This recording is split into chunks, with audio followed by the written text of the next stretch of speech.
dude. Oh man, I just washed my hair right before we started recording, and I got like chicken hair. Look how luxurious you are. I was just thinking the same thing. I also just washed my hair and did not actually pull my hair, We're so the best smelling Sunday morning podcast that's available to right. anyone Freshly in the short. entire world right now. Oh my god. Yeah, no, look at his hair, man. I love it. You see, I love my hair when it's dirty and nasty because it's so much more sculptable. And the only reason I care about my hair, I'm a big fat ugly white guy. I don't care about my looks, but my hair is the one part of my body that's actually kind of cool. Sure. Like when it's the certain You've got length. good hair, Bill. I have Harrison Ford hair. You do. But it's a certain length and with a certain style. I'm like, oh, hello, baby. I wish I was just invisible, except my hair just flying around. Foley just got a haircut this week where she shaved the sides of it, and then the top is super long, so she officially has like a high and tight like greaser sort of thing. Oh, she's got the Hitler haircut that everyone's getting these days. Yeah, so she went out and got some pomade for it, some pomade, and slicked it into this perfect shell, and then slept in it for like 3 days, and because it's just like perfectly in place as shellac. Now, did she specifically ask for that haircut, or did they just give it to her? She's been kind of working, so she's been going to the same hairdresser for like 7 years now. Yeah. She's been kind of working kind of towards this haircut, because really for it to work, you either have to have it moderately short-ish on the top or really long on the top. Yeah. And only at this point has she had her hair sufficiently long enough to pull it off. So. Because when I went to my barber about a month ago, they by default gave me that exact same haircut. And I've been to lunch with friends and stuff, and they keep on talking about how everyone in the world, for some reason, with barbers in Portland, that's become the new hip haircut is the Hitler Youth. Mm-hmm. That's what I keep everyone referring it to. You know, shaved on the side, long on the top, you kind of brush it back. Yeah, except with my barber, they did not only just brush the top back, but they split it down the middle, so I look more like Laurel Hardy than Hitler. It was the weirdest thing, but yeah, that seems to be the default haircut, like the stylish haircut at the moment. But yeah, I let mine grow out because I just look like a fucking fat, like I said, fat Nazi Laurel Hardy. Just that. Foley looks like a big would look good, so it's fine. Foley's she's always very good with the she does the product and stuff to own it. So. Well, exactly, yeah. She knows how to maintain that stuff, whereas everyone else just kind of lets it grow out and you just look like Skrillex or something like that. So, yeah, what else has been going on? Not a lot. I've been, just stuff, like other stuff I've done as podcast talk. Podcast, yeah, exactly, yeah. Yeah, so it's been okay. I got sick and it kicked my ass this week. You got thick and it kicked your ass? I got sick. Oh, you should tell people you got thick. You're like, oh man, I went home and I intentionally added on 2 pounds. Yeah, well, that's been my life lately. So you saw that Nicki Minaj Anaconda video and you were inspired. And you're like, you know what? I want some Anaconda to want some, so I don't want none. Have you tried twerking yet? I'm assuming everyone in the world has at least a private for a moment kind of contemplated it. No, all modes of dance are terrible on me, so much less one that involves that sort of act. Twerk like no one's looking. That's right. Oh, man. Yeah, I do love... Did we talk about this last week? How Nicki Minaj came out with Anaconda, and then you had... Was it Taylor Swift came out with Shake It Off? Yeah, it was such a great video. Yeah, I think they're both like on the opposite ends of like the twerking spectrum because both videos have twerking and they're both about like kind of I don't know. Well, I love that literally the point of that Taylor Swift video is that Taylor Swift can't dance. Yeah, exactly. That's the reason why I love it so much. I know Taylor Swift, by reputation. I know she's a skinny white lady who supposedly dates a lot of people and then writes nasty songs about them after they break up. That's all I know about Taylor Swift. Wow. And that song, Shake It Off. That's all I know about Taylor Swift. Wow. So, I read Entertainment Weekly, and so, yeah. If it's not reported in Entertainment Weekly, I don't know what's going on. Yeah. Well, I'm really excited to hear more of your reporting on Swiftgate, Bill. I know exactly. Yeah.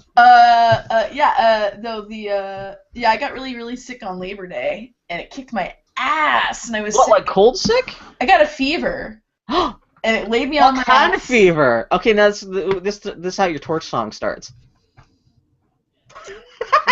My disease? Good, yeah. It laid me on my ass on Monday, Tuesday, and Wednesday. I was just like destroyed. Yeah. So I accidentally had a 5-day weekend, but it was spent, Fuck yeah! laying in bed.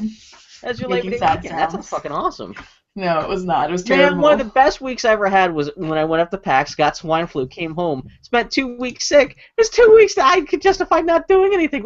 I was the sickest I've ever been in my whole life, but it was still like It was an excuse not to work or do anything. It was the best. Yeah. It was a 2-week vacation. I gave myself after PAX. It was the best. Anyway. Oh, my exciting week was Fred Meyer's had vitamins on super sale. They're the gummy vitamins, the multivites that like each one has like 100% of your daily, need, whatever your daily recommended vitamin allowance is supposed to be. And I caught myself accidentally eating these like candy. It's really okay because your body kind of just processes and you just shit it out anyway. Is that what it is? Well, that's why there are some people who believe strongly that doing a 1-a-day vitamin is the wrong way unless it's a time delay vitamin. Yeah. It's basically like when you throw that much stuff at your body just kind of goes, well, throws its hands up. It's like, wave it through, fellas. And then Jesus. Oh, wow. Even one of these things has 200% recommended daily allowance of vitamin B. So if I eat like 5 of these in a day, holy shit. I'm just saying, my urine hasn't turned into like rainbow colors. I might snack on a couple of these bowls. Oh, Bill. You know what? I reasoned this. I haven't had a couple of these in a couple of days, and so I need to... Bill, please don't die of, like, potassium poisoning. Wouldn't that be the best way to go, though? Bill was so healthy, he died. That's exactly what the no one saw that coming. That is the ultimate Shyamalan twist to my life. Vitamin poisoning. All right, Bill, you ready to do this? Yeah. Oh, yeah. Okay. We'll do the clappy clap. Yeah. I got the clappy clap. Ah, such is life. Okay. We'll do one. Wait. I need to actually turn you up. Okay. Go ahead. 1, 2, 3. Okay. And say something. Hey, something, something, something, something. Okay. Oh, I should actually start recording. Okay, say something again. Hey, everybody! Something, something, something. Okay, that's all I need. Yeah, even more than the clap, the fact that I just pump your voice through my headphones to record into my mic for a moment is the best syncing thing I could do. Anyway, so I'm recording. So we can pretty much start whenever you want to start. Okay, cool. Let me pull up show notes. Oh, God, you're too loud! Oh, show notes! I forgot to finish the show notes for this week. It's going to be a short episode. Oh, the one thing, because there wasn't that much news this week. In the Geek Week in Review, I was contemplating we could... Polygon posted their fall gaming preview. I don't know if you just wanted to do a quick little thing where we could just go over which games they talked about that we may have a kind of vague interest in. We can... I tell you what. Let's... When we get done with the... yeah, we'll figure out what's... Yeah. We'll see what we're doing on the timer, and... Okay. You know what? There's not that much to talk about, but it's just enough where I was like, that might actually fill out the end of the the second half of the podcast towards like a normal length. Yeah. Sure. Because really, man, we have a couple things in the Geek Week review, but it's nothing we're really gonna have anything interesting to talk about. Like Joan Rivers died. Yeah. What are we gonna talk about? Yeah. Joan Rivers is dead. I do like someone died. Someone made the joke that I actually liked, and someone pointed out Joan Rivers would like that joke, so it's a perfect joke. It's like. It was Joan Rivers died as she lived on the operating table. Oh, that totally is. Yeah. Jonathan Morris says, keep an eye on your vitamin C intake, Bill. Megadosing leads to the poops. Yeah. Listen to John, Bill. David Cameron says he's been watching, assuming that it already started. Technically, we can't. I mean, we might as well be recording. We did not start. Yeah. We're officially about to start the moment Annie decides we're going to start. We're ready, my friend. Well, I figured we could riff on not necessarily podcastable things, and then we'll... Oh, man, I hope you're going to say not necessarily the news, and we could do a retrospective about that. Did you ever read those Sniglet books? Sniglet books? No. You ever said that, like, Son of Sniglet? I have no idea what you're talking about. We're going to have to do a live reading of that on the podcast someday. Oh, that's right, because you're a youngin'. You were, like, 2 years old when not necessarily the news came out. Sorry, that was a fake HBO news program, like from like 1985. Ah. Yeah, so you would have literally been like 2 when that came out. Yeah. Anyway, okay, let's actually start the podcast. All right. Okay. Hey everybody, and welcome to the Boy Howdy podcast. We're here to talk to y'all about some pop culture garbage. I'm Annie. I'm Bill. And Bill, what were you up to this week, my friend? Literally right before we started the podcast, I finished the Robin Hood episode of Doctor Who that just came out. Oh my god. Are you kidding me? There was a Robin Hood episode of Doctor Who? The Doctor is very suspicious of Robin Hood because he knows that Robin Hood is a legend, not necessarily an actual person, and so he spends the whole episode trying to disprove Robin Hood and angry at Robin Hood for existing, because this version of Robin Hood is very Errol Flynn-ish, where she's constantly just laughing at everything. He's very Oh dashing and my daring. The fucking Doctor just wants to god. punch him in the face. I have a knee-jerk reaction against blonde Robins. It's kind of like a So, redheaded Robin Hood guy. He's got flaxen hair, Bill. Well, no, that's the whole point of his Robin Hood and his Merry Men are like the cartoon stereotype, and the Doctor realizes that like that never existed. So that's kind of like the emotional thrust for the Doctor in that episode. Yeah. The Doctor being like, "You guys aren't real. How can you be real? This is all bullshit. What's wrong with you guys? Stop laughing at everything. Stop being so jaunty. You guys are ridiculous. Where did you come from?" Yeah. Still trying to figure out where these guys came from and everything. Of course, I did a Google image search for Doctor Who Robin Hood, and one of the first results is fan art of the Doctor, and I'm presuming Clara dressed like a medieval lady. Oh yeah, no, she comes out. She specifically requested they go meet Robin Hood, and she shows up. She actually goes into like the TARDIS wardrobe and gets like a Maid Marian outfit. But the first result is fan art of the two of them meeting Hawkeye. So thank you, Internet. Thank you for the Avengers. Internet. Yeah. Jesus. Is it Jerry Renner Hawkeye, not just like Matt Fraction Hawkeye? Oh, of course, of course it is. I don't know. Actually, the Doctor's new companion should, when Clara leaves, it should be Pizza Dog. There we go. I'm down with that. I'd love to see that couple. Anyway, so yeah, that was a cute episode. I'm glad it was cute. It's Peter Capaldi. It can't be that bad. I mean, he's very, especially when he's. When you got super grumpy Peter Capaldi not fighting, but kind of just being agitated with super heroic, happy Robin Hood, it's just, it's amusing. It's cute. Anyway, so, yeah, what have you been up to? I've been playing so much Hatoful Boyfriend, it's not even funny. It came out this week. I already have 7 hours of it on Steam. Hatoful Boyfriend just came out. It is a not penguin, excuse me, that's my the DLC, I'm sure. It is a pigeon dating sim. Is it specifically just pigeons, not like a wider variety of birds? I think, no, you meet a sparrow, and you meet a budgie, and yeah, so it's not technically pure pigeons. So this is just a dating sim, except the people that you're dating are just birds. Is that the joke? When you first meet them, they you have the option of seeing a portrait of them in human form as well when you first meet them to give you some context for them. But yeah, like an anime portrait or an actual photograph. Exactly. Is it okay for me to want to fuck this pigeon? Let's find out. It came out in like 2011 in Japan, and this is a translation that Devolver Digital just published in English. Yeah, because I had never heard about this game until this week. Well, I had heard about it just because it's always been a joke. It's like, yeah, there's this pigeon dating sim even, and it kind of made the rounds on Game Media a couple of years ago. But the thing is that it's a spoof. Needless to say, it is a spoof of dating sims as a genre, which means that they kind of take those tropes and take them to like the nth degree. But I gotta say, I've gotten a number of endings now, and it's pretty delightful how deliberately dark and weird they take some of these tropes. Yeah. Do you have like a super dark, surly boyfriend pigeons and stuff like that? Do you have like the wide variety of personalities and stuff? I can't say anything without spoiling it. Let me just say that the pigeons do not always go in the most expected places. Do you have abusive boyfriend pigeons? No. Oh, so are you always playing as a woman trying to date boy pigeons, or what's the gender? The context of this game is that you are an adult. You're a 16-year-old human female. You live in a cave and you attend school. You're the only human at St. Pigeonations, a school of the pigeon, for the pigeon, by the pigeon. Does anyone else comment on the fact that you're the only non-bird in the school? It's people. Are there lunch tables, or do you just go pecking on the ground on your hands and knees? It's not clear. Crumbs. This game is. I haven't gotten all the endings yet. It's not clear if this game is post-apocalyptic or what, but it is. They are birds interacting with human scenarios and human places, and it's special times. But the best part is that.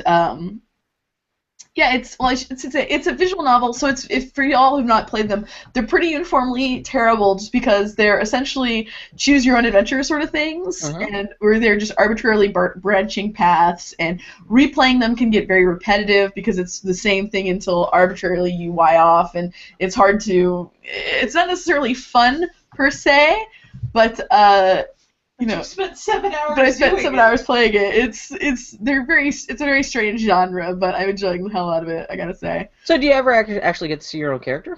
No. Oh no. Okay. Usually with visual novels, you're not playing a person. I'm not used to this kind of stuff. So this is essentially the same format as like Hate Plus or something like that, but it's just dating sim where it's mostly text with just a couple pictures just thrown in. The nature of dating sims are that it's like just entirely dialogue based. Usually you play a cipher. And the only sense of who you are you get from your interactions with other people. Yeah, the choices you make, dialogue conversation choices, right? But I mean, you usually don't get to see yourself. Like you are literally a cipher, and you see it's mostly reading a bunch of stuff. There's really basic backgrounds, and then you see portraits of all the characters that you're talking to. Oh, okay. So it's it's a very special game. I'll just say that. But yeah, it's enjoyable, and it's worth $10 if you like a dumb. It's only $10. That's you know what? Actually, that's why I knew it was $10 because I actually went to Steam. I almost bought it last night. Just you would not like. I don't know. Maybe you'd like How to Fool a Boyfriend. It's essentially a spreadsheet. It's like you're just entering random formulas to see if you get a different result. No, but that sounds fucking hilarious. That's one of those games where I'd be willing to throw $10 at the developer just for having brought. Even if I never played it, I would gladly donate $10 to that cause. Exactly. That's such a sort of ridiculous thing video game. I'm glad it exists. Yeah, because I almost threw down for that and the Gang Beasts game that's being published by Double Fine. Which I didn't realize what that was. I'd actually seen Giant Bomb had actually done a demonstration of an early version of that game like 6 months ago. And I didn't realize. Have you seen what the Gang Beasts game is supposed to be? Like the no, I heard that's like a beat 'em up, and I kind of lost interest in it. No, it's fucking hilarious. Imagine it's a beat 'em up slash wrestling game. But you gotta imagine if it's published by Double Fine, it's gonna be super ridiculous. So instead of being a big macho fighting game or anything like that, you play as like almost like little potato sack people with tiny little limbs, that can barely grab or reach or grab on anything like that.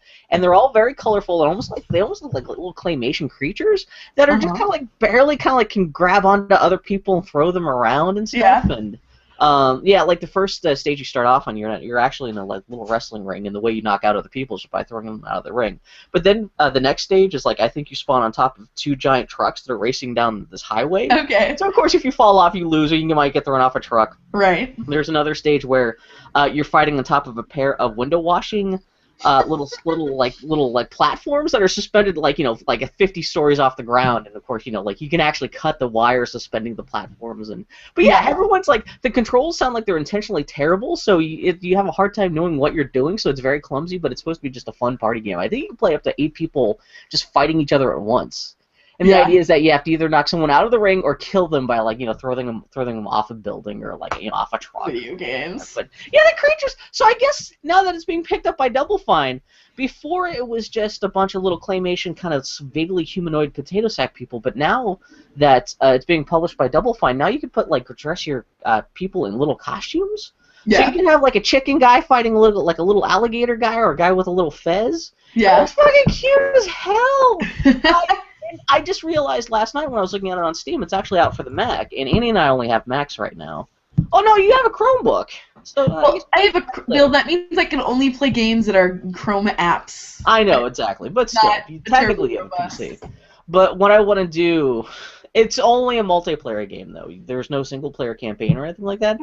I'm seriously tempted. Well, I was already thinking about buying another PlayStation 4 controller for Destiny, and I was like, well, if I get that I have 2 controllers I can attach to my Mac and play, and force people to play Gang Beast with me, and if I can coerce other people to bring extra controllers, maybe you can have a Gang Beast party at my house or something like that. Oh, that's pretty adorable. That's my ultimate fantasy. Oh, especially there's a new Godzilla. One of my favorite Godzilla movies is coming out on Blu-ray this week, and I'm contemplating next weekend having people over to watch that Godzilla movie, and we can play Gang Beast afterwards. Yeah. I don't know if I'm actually going to do that, but it's just an idea I had in my head last night. That would be a great way to spend a Saturday night.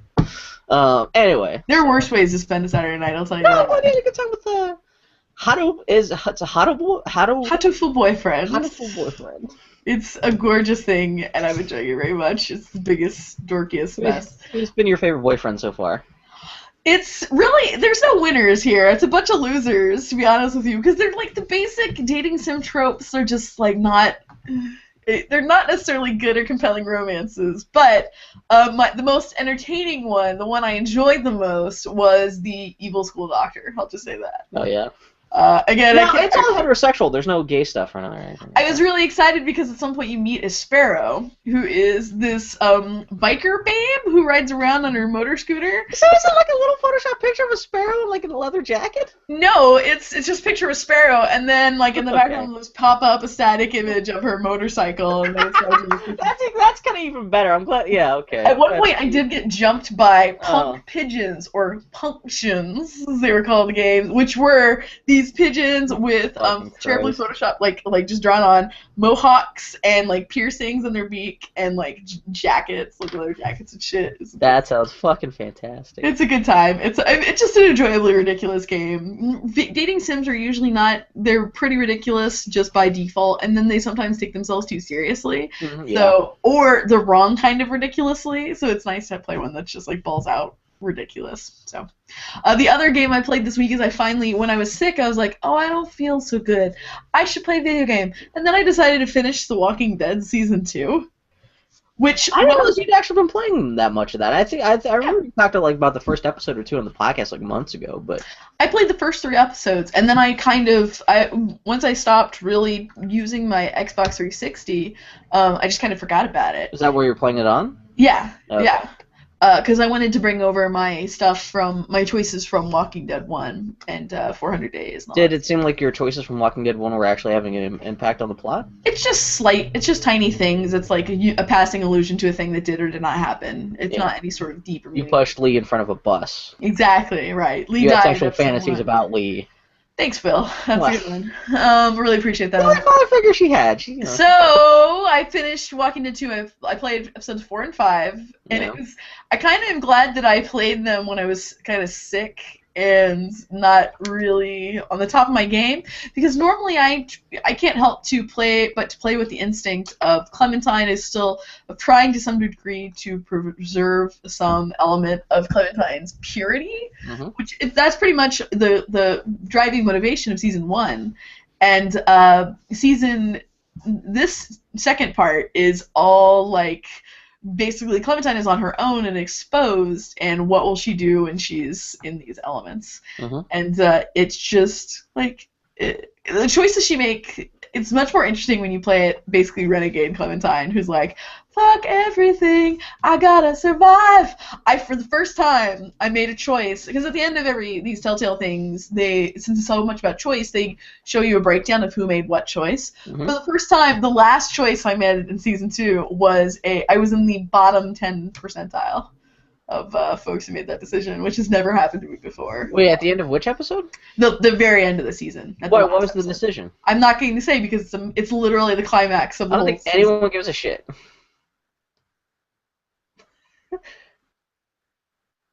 I try to make this podcast. I wouldn't explain the details of Hatoful Boyfriend, the pigeon dating sim. I'm not going to say the decision that is the climax of Walking Dead. If you really want to know, you can look at this way. I heard the Player One podcast spoiler cast about the last episode, and it sounded so uninteresting. I can't even remember what happens at the end. It's not a terribly good. Oh! I remember. There's a thing where you have to make a choice because people show up, and there's a gun involved, and you just described pretty much all of Walking Dead season 1. I won't try to describe it as vaguely as possible, but I did remember.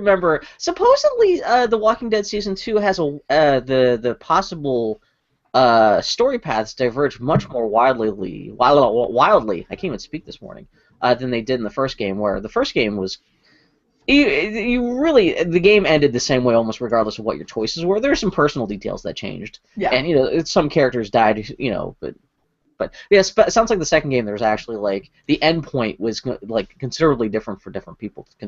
Played, so I enjoyed it. I've said before, I don't envy anyone who has to follow up season 1, because season 1, half the impact of season 1 was it's so unexpected and was the idea of this protecting of innocence. Yeah, it's hard to duplicate that kind of success again. Yeah, and as an elevator pitch, having that innocent be the protagonist is a great idea, but it's a really tricky thing to pull off. How much older is Clem supposed to be at the end of the second season than she was at the end of the first? Did they even mention like ages or anything like that? Maybe a few months. Oh, okay, so it's not like, yeah, it doesn't like time jump like 2 years or No. in the future or anything like that. So, does she still sound like an adult woman pretending to be a little girl? Well, she is acting a little older now. Okay, To so the it's a little bit point, less, hey, Lee, yeah. At some you point, want some soup, I Lee? was waiting for you to allude to soup. At some point, you Good. hear her. You hear a Clementine, an early voiced Clementine, and there is a perceivable Oh, difference. okay, Like okay, okay, she's okay. aged her up. Clementine is not innocent anymore, and she's acting it that differently. What happened to Kenny in your story? I'm not Bill. Literally, the whole fucking thing is that I'm not trying to talk about any I'm not talking about spoilers. Kenny from this. I'm talking about Kenny from How to Boyfriend. The other game I played this week is I played a little bit of Infamous First Light. How'd that go? And You know what? I think I was watching you, and you quit how you were in the middle of something. I think you were Well, yeah, broadcasting. I was like, wait, what happened? I didn't know if like you had like a technical issue. I played for an hour and 15 minutes, and then I needed to go do another thing. Yeah, That's the because thing you about. like running around. It was just suddenly like off. I was like, okay, this broadcast is ended. Yep. I didn't have my earbuds in, so I couldn't like stop and Oh, say, no, exactly. "Hey, everybody, I have to go take a shit, and also I gotta go do." The PlayStation camera? Do I'm sorry, what? you have a PlayStation 4 camera? No, and if I did, I wouldn't turn it on so you could stare at me blankly playing the game. Oh, that's the best part. You can imagine all the people staring at us blankly while we're talking, to ourselves right now on fucking YouTube. At least we're having a conversation here. Yeah, exactly. Yeah. Honestly, I decided I didn't want a PlayStation 4 video when I learned that I could not talk to Netflix and tell it to pause. You can't do that with the PlayStation camera? I thought there were some voice commands for the PlayStation 4. I asked Jimmy and Conley explicitly because they do have a camera. You just want my Xbox One because you can do it with that. That's pretty much the only use for the Kinect on that. No. I did fire up my Xbox 360 to play Walking Dead, and then I watched Netflix on there, and I forgot. It's really nice. I tried to play with a little bit of Lego. That's perfect for playing with Lego because your hands are occupied, and it's like, Xbox, play more garbage. Bill, I think your Xbox heard you talk about it. Oh, wait, did it turn on? Okay, because every other time we're talking about... No, actually, I think I got a message from Amazon. Yeah, no, Amazon, looks like my copy of Destiny just shipped. Okay. Aw, good for you, Billy. I know But anyway, what I'm playing real this quick week. to wrap up Infamous First Light, if you have a PS4 and you haven't played Second Son, Infamous First Light is actually... It's a standalone thing. It's like, I want to say $15 or $20, and it's a really enjoyable time. I like the idea of, I've always heard good things about the Infamous series, and everyone said it sounded like people had a pretty good time with Second Son. Yeah, it was fine. From what I was watching you play, I'm sorry, my housemate just started playing keyboard upstairs. Apologies for anyone who may be hearing keyboard stuff in the background while I'm talking. No, but I was watching you play, and I kind of like the character that you're playing as. What was it? Yeah. Fetch. I just like that she's like a weird Brooklynite, but she's running around Seattle for some reason. And I love her. Like, hello there, I'm gonna use my neon magic to kill you. She's voiced by Laura Bailey, who's my favorite boss from Saints Row, so Okay. I'd be happy to. She sounds like a Moreno from Orange is the New Black, which that's I like her so. A little bit, a little less. But she's got that Fran Drescher. Brooklynite kind of like, hey, I gotta go kill you. No, it's funny. It's a very enjoyable boiled down version of Second Son that I have. Is there a skin for Fetch where she dresses up as a cross-dressing Bugs Bunny? TBD, Bill. We'll see. That would be I amazing. got very far into it. But yeah. I want to get a gaming PC just so I can play a modded version of Infamous Second Son where you're A PC for Carmen Miranda, Bugs Bunny, like singing and dancing. Cha-cha-cha-cha. Yeah. Good luck with that, my friend. So, Bill, what games have you been up to this week? What have you? Minecraft came out for the PlayStation 4 on Friday, and Yeah. I've probably played more of that this week than I'll probably even play with Destiny next week, which is Yeah. fucking ridiculous. I fell into that super fucking hard. I've been playing a lot with the Grumpy Turtle, and that's just there's not much to say about Minecraft that really anyone has ever said about Minecraft before, except Grumpy Turtle. He bought all of the skins, both the texture packs for the world, which changed how the world looks. Mhm. We were in a cartoon skin pack version of the world where everything like it replaces all the tools with random objects. Like instead of an axe, it gives you a big yellow fish that you're just hitting things with. Okay. And shit like that. And he also has character skins. And I guess they're on PlayStation Network. They sell a whole bunch of different character skins. So the character you play as looks different. And I guess there's a character skin pack for a whole bunch of Sony characters. Mhm. And you can actually part of that skin pack for your characters also involves all the characters from The Last of Us. So you can play as Joel, Tess, or Ellie in Aww. Minecraft. And it was funny because I saw him cycling through all the Last of Us skins, and I was like, who the hell is that? I was like, oh, that's supposed to be Tess, because it's like kind of ripped off, like, armless Yeah. shit. I was like, oh man, that might be the one thing that actually gets Annie playing Minecraft. No, it won't. Maybe. Our friends, Someday, knowing that she can play as Tess.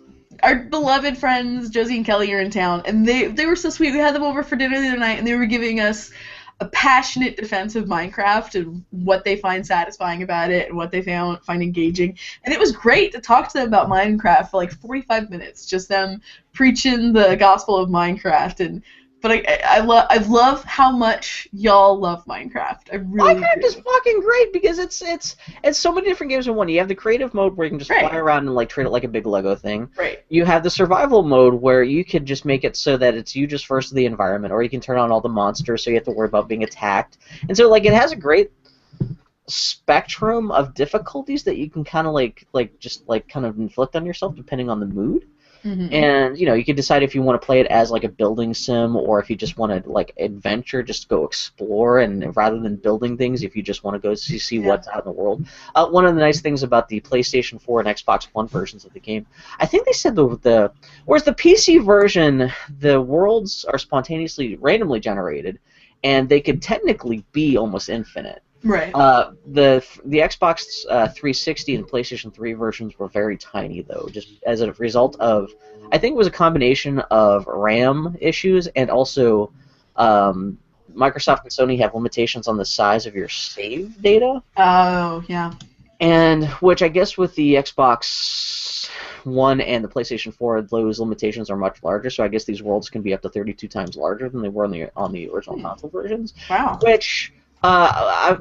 in exploring my world and helping Grumpy Turtle explore his world, the worlds are large enough; they might as well be limitless. Right. I mean, you can still find the borders, but like that's not really a concern anymore. You're not going to feel hemmed in anymore. It's a big fucking world to explore. You could easily get lost in the plot of land that you're given. And so just finding it looks really good on the it looks really sharp on the new consoles and everything like that. And Minecraft is fun. Yeah. Oh, I'm so glad. I'm so glad you great stories to tell other people. Like I fell through a thing of lava because I was digging beneath my feet, and this thing happened, and that thing happened, and fucking Jeff Gerstmann. I was playing the other night, and I saw that Jeff Gerstmann. He's on my friends list. He's not friends with me, but I'm friends with him, so I could just like walk into his Minecraft world if he's got any open spaces. Yeah. Jeff Gerstmann from Giant Bomb. Right. And so I guess he had started up a game, and he had just started building a house in a swamp. And so in order to help him out, I started digging a hole right next to his house just to like look for extra minerals and stuff and building supplies to help fortify his house. And I did find this big underground cavern with all kinds of like gems and all kinds of crazy shit.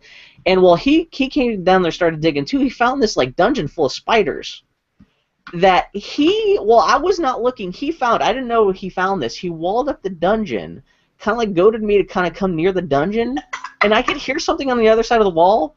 And so I started cracking through it, and he knew what was on the other side, but I didn't know. So I cracked open this wall, and nothing but, I shouldn't talk about it, but bunnies came out and wiped me out in a heartbeat.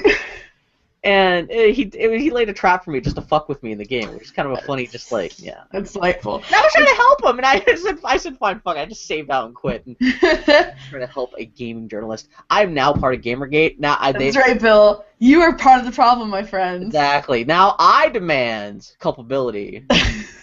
Anyway, so. I should actually give the caveat of this podcast, because this podcast could abruptly end at any minute. What? Maybe a night or two ago, I was playing How to Fool Boyfriend on my computer in my office. I'm sitting here, and at my desk, I'm at my computer, and I've got the surface of my desk is all of Benton, my Lego animal Western town, and then I have an old reclaimed metal garage shelf here that I have more of my Benton buildings on and everything like that. And I'm just sitting here playing, and then I'm a screaming, weeping arachnophobe, and a big damn fluffy is what I euphemistically call them, a big damn fluffy about the size of a quarter crawls across the wall and behind my bookcase, and into Benton for all intents and purposes. And I screamed and ran into the room weeping. My wife couldn't get it because it was behind all of these heavy, very much immobile objects that she'd have to literally disassemble her entire office, at which point it's not like she's necessarily going to find anything.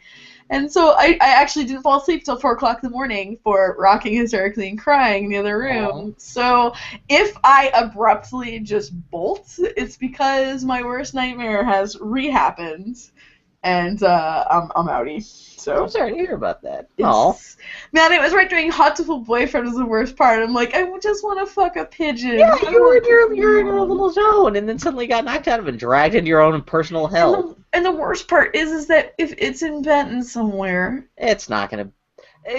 No, Bill, you can tell me. Here's the thing about irrational fears, though. They're irrational. Like, now I'm gonna fear that I'm afraid that every time I open a Lego door that critters are going to come. And it just means that it's tending bar in Benton right now. You said that as a joke, and then I panicked, looked through the windows of my saloon. In my experience with fluffies, they don't tend to deal with plastic very well. They like kind of like more organic spaces where they like their webs and things. I wouldn't worry about it too much. I know it's irrational. I can't like talk you out of it, but I appreciate your. I think long term you'll be okay. Yeah. I know I will. I know they're all around me, and that's fine. But I just don't. Also, I was listening to a podcast this week where they're talking about Lego stuff. So I guess in October you get double. Are you a Lego VIP? I am. So I guess you get double VIP points in October for anything you buy. Mm-hmm. And so I was like, oh man, that's when I'm gonna get the Parisian restaurant. That's when I'm gonna get the Monster Fighters Mansion house, or whatever the hell that's supposed to be. And yeah, I don't know. And I guess if you get it, also if you order something in October, you also get like a free Santa's Workshop. Oh yeah. Kit. Where it's like a little corner of like Santa's Workshop with like two L's like putting together like a little fire truck or something like that. There was a period of time up until the 15th actually. What day is it? It may still be going on. Yeah, on Lego.com, where if you spent over $50, you got a special Legend of Chima like figure and set. Oh really? And so the Legend of Chima is the animal themed fantasy series that I get all of my Benton heads for. Yeah. From. So I was like, oh my god, I gotta spend $50 on Lego store, and then I just think everything. When you could just buy $50 worth of Chima and actually just get even more Chima that you could actually use. Well, and the thing is that this little head is a head that I already have. It's like my irrational desire to get more.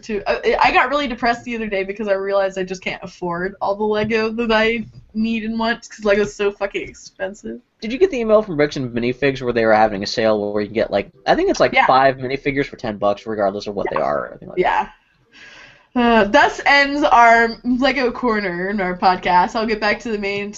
Well, it's been quiet. There's not been much going on in the Lego thing, especially you being scared of your Lego sets and me not having bought anything new lately. So yeah. When I was sick, I built a blacksmith shop for Benton. Yeah. I'm experimenting with slow. Do you have a big bucket of spare parts that you can kind of like start assembling stuff when you're just in the mood? You don't have to worry about going out to break some minifigs to like resupply to like build a new building. I haven't shown you what I have. Foley got me this giant these two organizers. So I actually sorted all of my Lego parts. So like I think I mentioned something about that, but I haven't seen it yet. I have all these little plastic bins of all my little Lego bits and bobs, and so I can find them for easy reference. Yeah. Yeah. I've got some core materials that I use to build. So yeah. Oh man. Anyway, Bill, what else you been up to? Watched the Angry Video Game Nerd movie this week. So what exactly is that? Do you know what Angry Video Game Nerd is? Isn't it a YouTube series? Yeah, it's just a YouTube series with this guy. It's been going on for 10 years now, where this guy just like he just picks random terrible 8-bit Nintendo games and just reviews them. Just like, oh fuck this game, I hate this game. And half as often as that, the videos ended with him like physically fighting the game. Yeah. He might turn into a monster that he has to defeat in his basement or something. It's very silly. I guess a couple of years ago he had a Kickstarter for to make an Angry Video Game Nerd movie.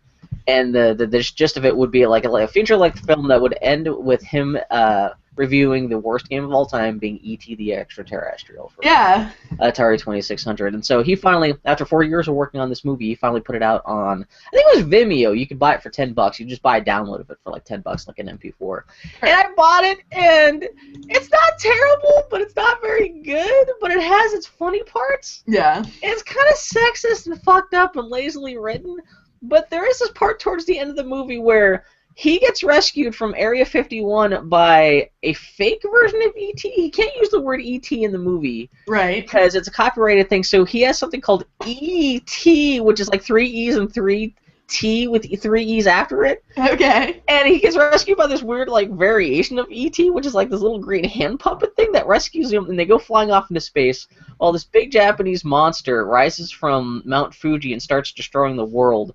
And he actually it's like all the special effects in the movie are intentionally terrible, kind of done in his basement kind of stuff. Sure. And so the movie's not trying to blow you away with its like super like AAA, super Hollywood, quality special effects or anything. It's intentionally, it knows how stupid it is, and it's intentionally trying to be a ridiculous B movie.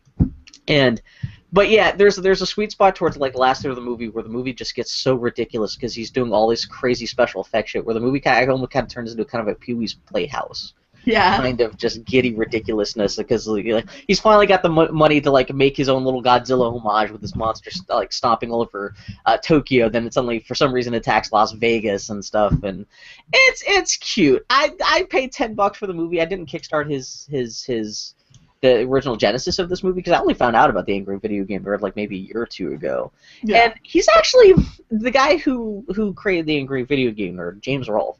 He's actually one of my favorite guys on YouTube because even aside from the Angry Video Game Nerd stuff, he does a lot of like horror and classic film reviews and stuff on his channel. So half as often as not, his YouTube channel will update either with like, oh fuck the Karate Kid for 8-bit Nintendo, and then he'll have like the top 10 like Humphrey Bogart movies or something like that. So it's kind of a cute like schizophrenic pop culture kind of thing, and he's I kind of like him. I respect his dedication to B movie horror bullshit. Yeah. But yeah, Angry Video Game Nerd movie, not very good, but still cute and charming in its own ridiculous kind of That's way. all you can hope for. Yeah, exactly. Sometimes, it's like.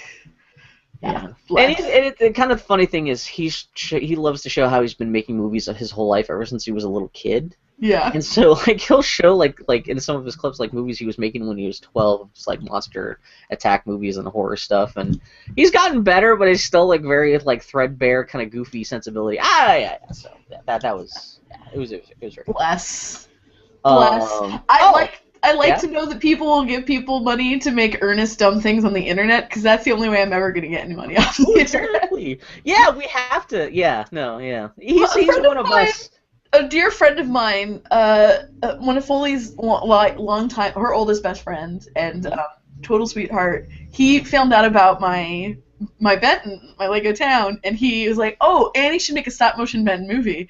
And my first thought was on Parks and Recreation. There's this great bit where Adam Scott gets really really depressed and is at home for like 4 weeks, and he's trying to cope with his loneliness and going crazy. And he's like, "No, I'm gonna make this animated movie and it's gonna blow your mind and it's gonna be like this thing that shows my reality who I am, but it's stop motion." And he spent weeks on this. It's like about 2 seconds of animation. Just like 2 seconds, with like 1 second like title intro, and he's talking to somebody, and they're like, "Okay, so where's the rest of it?" He's like, "This took me 3 weeks." That took me 4 weeks. It's literally just a version of himself getting out of bed. Like, throws out the covers, sits up, and that's it. That's all I can think of. Oh my god. Man. Man. Yeah. So yeah, then I saw AI, which is pretty much the same thing as Angry Video Game. Pretty much. Have we talked about AI on the podcast before? What? Well, yeah, we've talked about it in the past. What made you rewatch AI? So I found out just through the internet. So Robin Williams is an AI. I thought I talked about this on the podcast. And have you seen the AI before? Yes. Oh yeah, I saw it. It's about like a robot kid who gets adopted by 2 human parents, and then he runs away. Yeah. Dad of those parents is Lauren Bacall's kid. Oh, really? Yeah. And so I just saw somewhere online was talking about, oh man, that guy from AI must be really bummed because Robin Williams, who also shows up at the end of the movie, and Lauren Bacall died within a day of each other, and I was like, he must be super bummed because his mom died and then Robin Williams died. And so that for some reason that inspired me to watch AI again. It had been a while, and man, everyone complains about the last 20 minutes of that movie because that movie makes a weird story turn, it really does. It really does. And I'm watching it again, I was like, man, you can interpret like that end in a couple different ways where like you kind of, because they have this whole thing about how I don't even know if I should talk about, because in case anyone is listening who hasn't seen it before, but there's all kinds of stuff. Maybe we'll do an AI.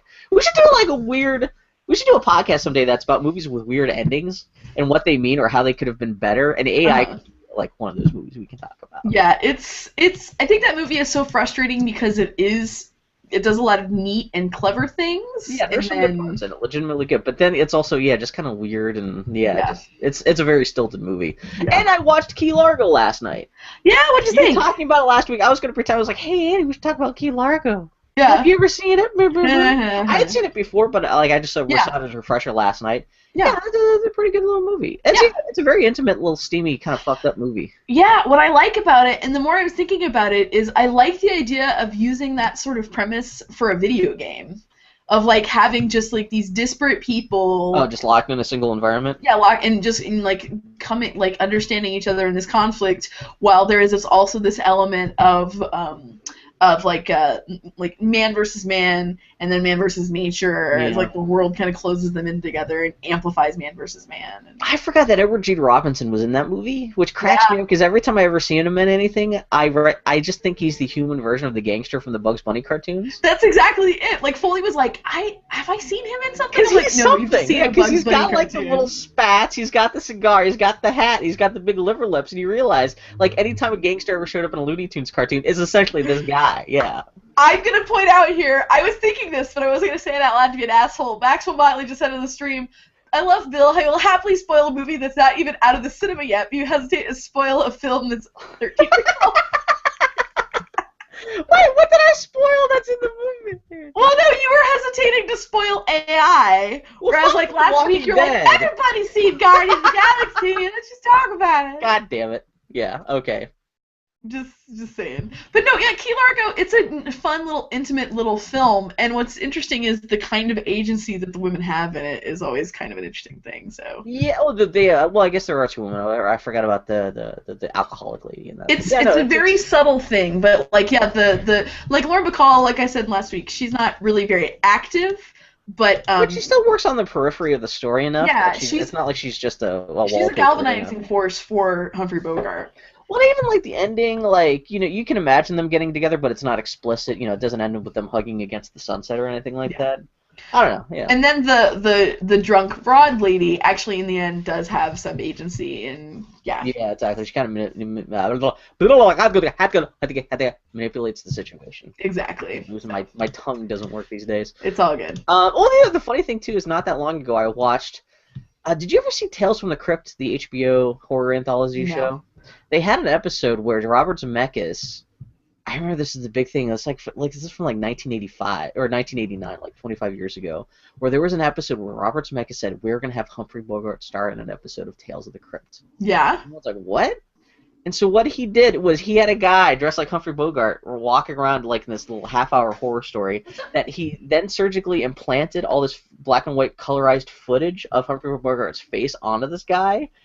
And especially this is done with the technology 25 years ago, so especially now you look back at it, it's fucking atrocious. You can see clips of it on YouTube. It is goddamn horrifying. Anyway, so watching Key Largo again, because I just watched this quote-unquote episode of Tales of the Crypt, quote-unquote, starring Humphrey Bogart, I could see clips from the Key Largo that they had transplanted into this episode of him, like Humphrey Bogart standing up or getting a drink, or I'm like, that's that specific shot. I remember they like cut like essentially photoshopped onto this poor random guy's face for this terrible episode of this horror show. And no, they actually credit Humphrey Bogart as being the star of that episode. Like I think on IMDb, the first listed member of the cast is Humphrey Bogart, and I don't think anyone tried it again because that was such a failed, terrible experiment. Yeah. And so you can't really see Humphrey. Oh, that's not Humphrey Bogart. That's not acting. That's like terrible. Is it Dead Man Don't Wear Plaid? The movie with it's a lot of cut in like film noir and that sounds familiar. Maybe it is. I don't know. But yeah, I mean that was right when they were like implanting like. I think maybe even Bogart again, and like fucking who's the hot sexy lady everyone loves, Marilyn Monroe, like into like Coke commercials and shit. Where like, it's a Coke commercial starring Marilyn Monroe. Yes, Dead Man Don't Wear Plaid, 1982. It's a Carl Reiner movie with Steve Martin. I don't think I've ever seen that. That may be one of the only Steve Martin movies I haven't seen. I only saw it once. It's not very good. It's like one of those things where it's all about the gimmick. Yeah. Rather than actually being a compelling thing on its own. Anyway, what else do you do this week? What else? I caught up on Legend of Korra finally. Holly and I mainlined all of season 2, thanks to you, Bill, and then watched all of season 3. I with my new Chromebook, I just plugged in the HDMI port and streamed it all to my TV, which is actually really nice. Oh, okay. I was afraid you guys were stuck watching the third season just on your Chromebook on the screen itself. Oh no! We plugged in the HDMI and did that way. It was a lot, man. I'm glad y'all were all correct, and now I'll join the chorus. Season 2 is pretty rough, but has some fun bits at the back end. Yeah, it's rough as in like rough. But rough the crime dog. The status quo that season 2 sets is kind of an interesting one, and then the season 3 is a lot of fun. Most importantly, this isn't super spoilerific. It's just really nice to see Korra and Asami have their friendship be falling down. Foley is perking up her ears. Foley is old school Korra-Asami, so she found it very emotionally satisfying. There's a bit in like one of the first episodes of season 3 where they kind of confess to each other that like they kissed Mako and stuff, and like there's a thing where like Asami pretended to be angry, and she's like, "Oh no, I knew about that all the time." Yeah. And like even Asami's like, this is nice to actually have a girlfriend I can talk to about this stuff. And they just feel like they're hanging out. Yeah. They have an actual conversation where they decide bros before Mako, which is like the best possible thing. Yeah, and Mako is pretty much sidelined for the whole rest of the season. Like he does a couple things, but there's no romance stuff in the rest of the season. Oh, it's so good though. But yeah, no, season 3 was really interesting. I liked that it was mostly about the adults in the room, so it was like about adult problems and issues around. What do you think of the Red Lotus team? That was really cool. I enjoyed it. I thought a lot of people, like, while the season progressed, were like, I would almost mind watching a show about these guys more than the heroes that we're actually watching. Like, it was the waterbending lady with no arms. Yeah. That was cool. So the thing I was wondering watching this though is that season 3 got kind of dark and kind of mature. Not like. It just first season Korra was dealing with some degree of racial cleansing. I know, it was, yeah. But in a kind of still in an accessible enough way. But season 3 is about anarchists, and there was one moment in the finale, and I'll be vague about it for the sake of spoilers, but where there's an awkward cut where I couldn't tell what happened. That a lot of people, yeah. An act of such extreme violence happens, and then there's you kind of see the start of it, and then a cut to someone reacting to it. Yeah. In a way that it felt like literally something got edited out. Are you talking about the moment where someone does something to someone else, and suddenly there's a cut, and there's just yeah. Yeah, I think that person blew up. It was the most baller thing I have ever seen. That was really rad. Well, the sound got cut. Yeah, the sound was there's no explosion too. or anything. Everyone thinks that was probably just an editing thing where it just came down to ratings. They just couldn't Exactly. Well, I part of me wonders, and then also the way that Korra ends at the end of the season 3. Oh, yeah, the last shot of the season? Yeah, it's like my point. I feel like maybe Nick not only booted it because of ratings and this or that. I wonder if they were like, "This is you guys actually. You could do this sort of shit when your ratings could swing it. Yeah. When your ratings don't, we'll put that shit online." I mean, well, we can talk about some spoilers because I don't think either. What do you think the last shot of the season means? Because there's actually been arguments about whether or not that's happy or sad. I think it can be both. I think it's more sad than anything else. Yeah. Korra's in a really fucked up place by the end of season 3. Yeah, and I like it. Interesting. Korra's evolution, the big issue about a lot of, frankly, season 1 of Korra, and to some degree season 2, is that you don't necessarily get to see Korra grow or change very much. Yeah, she reverts a lot. I love Korra, and I like that about Korra, but season 3, you actually get to see Korra evolving as a person. You can see her becoming the Avatar. You can see her struggling with that and kind of finding her own way. And I think it's responsibility a lot. And, yeah, and Korra's actually becoming an interesting person, and then to have this traumatic event happen to her, it's really, I'm curious. I'm really curious about season 4. Yeah. I really hope they swing it. I just saw a lot of people just saying, "Oh no, she's crying because she's so happy." Dumb. No, you're not really dumb babies. If anything, there's no real room for the Avatar in this world. But man, the Jinora gets her head tattoo. Yeah. They actually went through the thing where she's got a shaved head. Yeah. I saw people online complaining that that doesn't make her attractive anymore. I'm like, that's not the point. She's like an 11-year-old girl. If you're worried about her being attractive, what do you want to show them? Try to give her an Airbender master tattoo through her hair? You fucking ask her. You Yeah. know what? If we could spend the more we can do to distance ourselves from having designed female characters in a way that a dude wants to fuck her, the better. Totally. What'd you think of Lynn's sister? Great. Like I liked all the Lynn storyline, like all of that shit. It was really season 3 was really really solid. What I thought was most interesting Okay. about season 3 is that I feel like by the time that season 1 was airing, they're already they'd kind of already gotten that go sign for season 2, and that was Yeah. already kind of in motion. Season 3, I feel like, is most consciously a reaction to a lot of the criticism of Yeah, they had season time 1. for course correction. Exactly, and I think it's the better for it. Yeah, they had just announced this week that the title of book 4, the last season, is going to be called Book 4 Balance. Yeah. And as we mentioned last week, it sounds like that's going to be airing probably by the end of January. So that Korra's going to be Korra and Avatar in general are just pretty much going to be over in the next couple months. But Yeah. it'd be kind of sad to see it go. But if it continues on this track of quality, it should be a good way to see the whole series out. Very and true. people were suspecting that Lynn's sister was going to turn out to be bad because you see a point where you kind of the camera pans through her apartment when you're first meeting that character inside the metal bending city. You see all this stuff she's collected on her journeys throughout the world, and she has a picture of herself with all these circus performers, and it looks like some of the circus performers she's hanging out with are the Red Lotus gang. And some people were wondering that could still maybe be an issue later. Also, the introduction of a character at the very end of the last episode. Yeah, who abruptly is named. As abruptly, and that's actually voiced by Zelda Williams, Robin Williams' daughter. Oh, really? Huh. Yeah, but so I guess the weird thing too, I guess when they were first promoting what little effort they actually went into promoting season 3, there were some shots of that character that sounds like they for some reason was going to be in book 3 but got bumped over to book 4 of that character being very specifically evil looking. That it was put out as promotional. It's not like any kind of leaked material. It was just out there, but for some reason it's not in this season. But so I guess maybe she's gonna be the villain in the next season or something. But yeah, Korra got good. Yeah, no, that was. Which is great because Korra is not transcendental entertainment, but it is fun entertainment about ladies. Yeah. I need more fun entertainment about ladies. On a similar note, we are now officially 100% caught up with Teen Wolf. Here comes your Teen Wolf update, everybody. We just finished season 4 of Teen Wolf. Season 4 of Teen Wolf has, I'm not even kidding, I think I talked about this last week. There are werewolves. There's a were-coyote. Were-cheetah. There's a were-cheetah. Oh, wait, is it a jaguar? She's a jaguar. It's a jaguar, sorry. There's a kitsune, so you have a were-fox.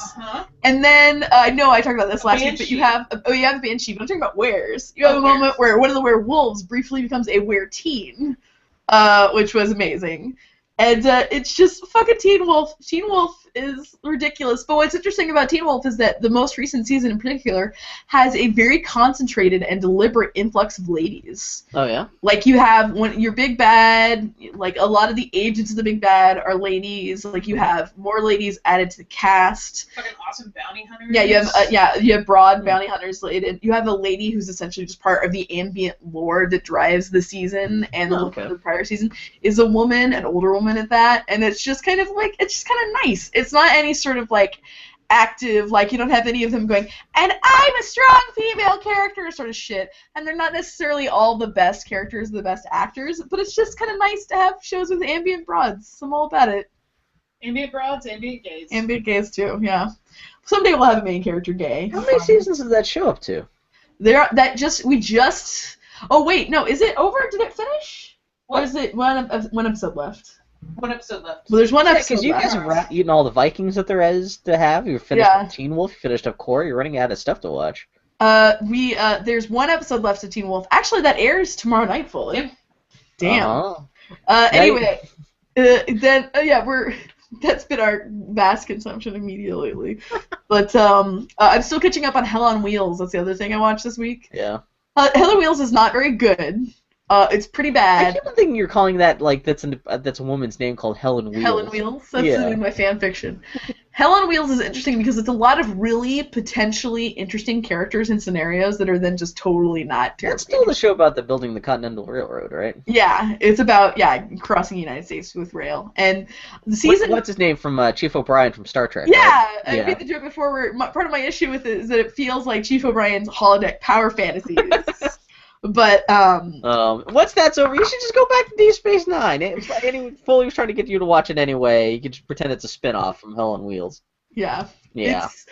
the second season ends in kind of a baller way. And then the third season opens with a montage in which the two handsome male characters get suits made for them, and then they fight in their shirt cuffs in a hotel room. So it's getting its Annie stamp approval for that. When the It's episode really ends, unwatchable. is the writing credit written by Annie's ghost?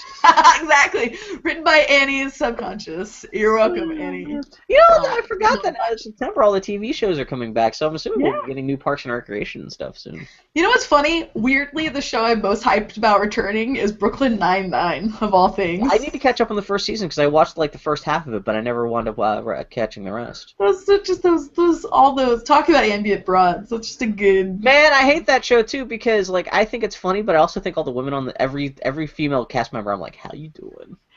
Yeah. I am a walking embodiment of the male gaze when it comes to that show. Yeah. There is also, Bill, you and I are also the sort of people who are like, oh, you're a funny, attractive woman. Go on. Exactly. It doesn't take that much. Yeah. We're terrible beasts. Well, you've got the funny, quote unquote, cute chick. You've got the funny, tough chick. You got the funny, like a nerdy office chick. Mm-hmm. You kind of get all all your essential funny lady vitamins just in the one show with that one cast. But yeah. Oh, Brooklyn Nine-Nine. Oh man, tough lady. I love that tough lady. Yeah. What's your character's name? Fully, what's the name of the tough broad on Brooklyn Nine-Nine? Mendez. Wait, Tough Broad? Yeah. The name of the actress or the name of the character? The character. Yeah. Diaz. Okay, yeah. Diaz is my favorite. Yeah, she's a badass. She's so great. She's like sex. I like Chelsea. She's like hot Audrey Plaza. Have you seen pictures? Have you ever seen video of her when she's not in character? It's alarming. I've seen a couple of them. It's adorable. She kind of has this squeaky voice and big glasses. Oh my god. You're so cute. Charming as hell, that fucking show. Also, I really miss Chelsea Peretti, who plays the insane admin. No, she's fantastic. Yeah, she's so good. Yeah, weirdly, I'm most excited about Brooklyn Nine-Nine and Kroll Show. Those are the shows that I really want to come back. All throughout the Simpsons marathon I was watching last, they kept on showing ads for The League, which is, I guess that's another show that Jason Kroll's on. Yeah. Wait, his name is Jason Kroll? Nick Kroll? Yeah. And so literally every 15 minutes I got to see Nick Kroll on my TV screen. Bill, you should watch The League. You should. Is it good? There's a really funny hot chick on it. So there's that. Okay. Actually, her relationship with her husband is one of my favorite fictional husband and wife relationships on television. Mm-hmm. Okay. Because they're adults, married adults. So I didn't realize you were watching The League. You talked about the Kroll Show before, but I didn't realize you were following Nick Kroll all over the place. Well, I've talked about The League on the show on podcasts in the past, but I haven't. Like, I'm a season behind on it. Should not be getting some new Key and Peele too? Probably. Yeah. But anyway, yeah, it's all good. TV. Oh, Man. TV, thank you for helping me ignore my mental problems and issues and get behind on laundry more. New Key and Peele starts in 2 weeks. Yeah. I gotta catch up with Steven Universe. Gotta catch up with the Gravity Falls. Yeah, there's so much TV. So much TV. Bless. Anyway. Bless you, TV, for filling the hole inside me, silencing the void, the whistling of the void with your dulcet tones. Bill, tell me about Don't Sell at Any Cost. There's not much to talk about. It's just a book about people who collect old 78 RPM records. Mm-hmm. I heard this this book was recommended to me from both people from the comic book community and within the video game community. Mm-hmm. And as much as this is a book, not necessarily, you don't have to be conversational or know that much about record collecting, because the book is actually written by a lady who doesn't know that much about record collecting. In terms of like these old 78 RPM records, which were all kind of produced in the late teens and early 20s. Right. But it's mostly just about like the obsessive nature of collecting and why you collect stuff. And there's a lot of interesting stuff in this book about how this community of record collectors feel really agitated because they're not even respected by anybody and not even respected by other record collectors that much. But like the whole economy of the stuff they collect is based off of the fact there's only a very tiny finite amount of these records left in the world. Yeah. because no one's producing these things anymore, and so the only way that these guys can afford this stuff is because there's only like maybe 100 of these collectors in the world, and they're all kind of broke, and they're not charging much for this. And the point is made a couple times in the book. All it would take would be like one millionaire coming in deciding that he wants to start collecting this stuff to start buying people out and completely destroy the economy that these guys have essentially built for themselves. And she specifically points out that like almost all the collectors for this stuff are like in their 40s and they're male and they're socially like inept and stuff, and which like a lot of collectors for almost anything. But it's just an interesting like kind of social overview of just the kind of personality it takes to be obsessive about this stuff. And she's not like mocking them, and she's not like deriding them or anything like that. When she talks about how obsessive they are, it's not like, oh, these people are crazy. It's just like she talks about like what kind of role in their life this stuff is fulfilling for different people, and how different people like. And then she's not like saying they're all lonely or anything like that, but just talks about like why people can fall into an obsession with inanimate objects. Oh yeah, or, like well, what their lives like causes this stuff to happen. So yeah, no, I mean that's the nature of all collecting is that like I mean it's like the same thing with my fucking Lego. Well, she mentions like there's toy collectors and like even if you're using this stuff. Like, because these people, a lot of these people, some of these people don't listen to the RP markers. They just collect them just to have them as objects. But then you got the people who actually use the stuff, and like she even mentioned like toys and stuff like that, where people actually just get stuff because they like actually using it, like Lego and stuff. But yeah. But I mean, even like there is that whole sense of like a dragon, where it's like you get your gold and you sit on it, sort of thing. You know, I can totally. I have such a I have in me the potential to be such a pack rat. I mean, for Christ's sake, I have a room in my house. The guest room is literally chock full of Robin Hood books, and I've only read maybe 10% of them. Like really, if I'm going to be honest, a lot of them, granted, it's because they're the same book, the same textures with different illustrations, because mostly, to be fair, I come to it for the illustrations more than anything else. But it's mostly just that acquisitive, addictive aspect of it, and it is very reassuring and calming to know that this thing that you love is yours and you can keep it safe and you have it, and knowing that it's there waiting for you. There is a part of your brain that just kind of is very soothed by that. There just starts purring. Yeah, so. And that's part of the book's thesis, that everyone's got something about this, even if you don't collect it. Everyone has that impulse. Yeah. And so so it's the book is like it's called Don't Sell at Any Price, and it's really about people's relationship with inanimate objects. That's really what it boils down to, and it's kind of an interesting book about that. Yeah, so it's only like 150 pages long, so it's not like a big huge thick tome or anything. Like you could read it in a weekend if you really wanted to. Yeah. So anyway, it sounds like a good read, my friends. Yes. All right, pals, we're going to take a quick break, and then we'll be back for the Geek Week in Review. Oh, yeah. All right, Bill, I got to go get some water. Get some water. Get some Aquafina. I'll be back in just a second. Okay. Also, I got to look at whatever Korosami drawing Foley is hopefully working on. Oh, no. That girl. Oh, it's great. I can't see it at all from here. I'll have to see it once you post it to Tumblr. That's charming as hell, Foley. Oh, it's cute, Foley. Looks like the colors are correct. Hey, everybody!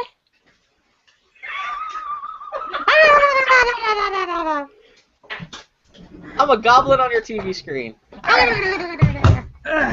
So you're gonna post that to Tumblr? Come here, Virginia. How'd you end up with Miss Virginia? Okay. Hi, Bill. How you do? How'd you end up with Miss Virginia? Lisa's parents, our friend Lisa's parents, sort of sprung a Rogue River camping adventure on her. Oh, okay. And though she hates camping, she says that she should try to do it once every 10 years. I guess 10 years is just enough time for you to like taste to change enough that I could see that maybe you might think that like maybe this will be the time it works. Or 10 years is enough time to forget how awful it was to be bitten by bugs and all that kind of stuff. So where'd you go camping at? Rogue River. Oh, okay. I live in Oregon, but I don't understand how it works. Mm-hmm. So, but yeah, it's so we are fake dog parents for 4 days, which is nice. Oh, it's got to be. Well, especially Miss Virginia. She seems like. Well, I know she's a small dog. She seems to be like nicely tempered enough that like that's perfect. Like kind of like a house dog. She does. She has a really good temper, or temperament, and she gets along for the most part really well with cats that ignore her. Yeah. Which Bailey is super good at, because Bailey just looks at her and is like, I don't know, you're vaguely cat shaped. and they get along. Orange is not so receptive. Orange, I think Annie pointed it out last night. Orange acts like she gets stressed enough that she acts like a prey animal. Yeah. And Virginia is a very cool dog and a very nice dog, but Virginia will jump into a bush and kill a pigeon. Damn, Jesus. Okay. Like, she will eat shrews. She will, like... Wow, okay. You know, like, she does have primordial urges. Yeah, she's got some of the hunter in her, yeah. She's a dog. But yeah, so Orange totally, like, slinked around the corner, and Virginia totally, like, growled at her. And really? bolted after her. Okay. But she is respectful enough of us that Annie just was like, no! And Virginia just, I'm laying on the blanket. Yeah, she's a great dog, though. It's gotta be nice to have a dog in the house, even just for a couple days, though. Even if it just drives Orange crazy. It's kind of great. Orange just gets in the window and soaks up all the sun. So is Orange Kitten the only reason you guys haven't actually picked up a dog now that you guys own your own house? Probably, yeah. That and not having a fenced yard, because... that's right, because do you guys have a backyard, or is it just the side and front? It's not really a yard. It's enough you can mow it a little bit. I would categorize it, well, right now it's covered in weeds. I would categorize our back area more as an alley and less as a yard. Okay. Yeah, so in future it could make a really awesome dog run. I'm gonna wheel over and chat at you because you were emphatically waving at me, and then just talk about grown-up stuff.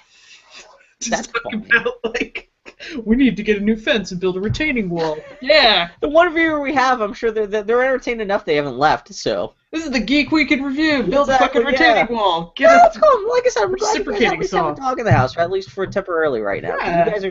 You guys are such native dog people. It seems ridiculous that you guys have gone this long without having a mutt in the house. Annie is laying on the floor, okay, you know that picture of John Lennon and Yoko Ono? Yeah. Where they're naked together and they're snuggling? Annie's just doing that to herself? That is what Annie is doing with Miss Virginia right now. Miss Virginia is Yoko. Aren't you? God. Yeah. That's pretty goddamn cute. Madly in love. So were you working on a Koreasama art? Yes. No. Yes, because they're adorable, and I forgot. Part of me still hoping. I wonder, especially if they're going to continue with Legend of Korra just being on digital only. Mm-hmm. I wonder if they would ever have the balls to suggest, instead of like either of them ending up with Mako, at least maybe kind of suggesting they're not going to end up together. But I wonder if they would have the balls to kind of leave it open-ended enough that you can kind of make your own judgment call.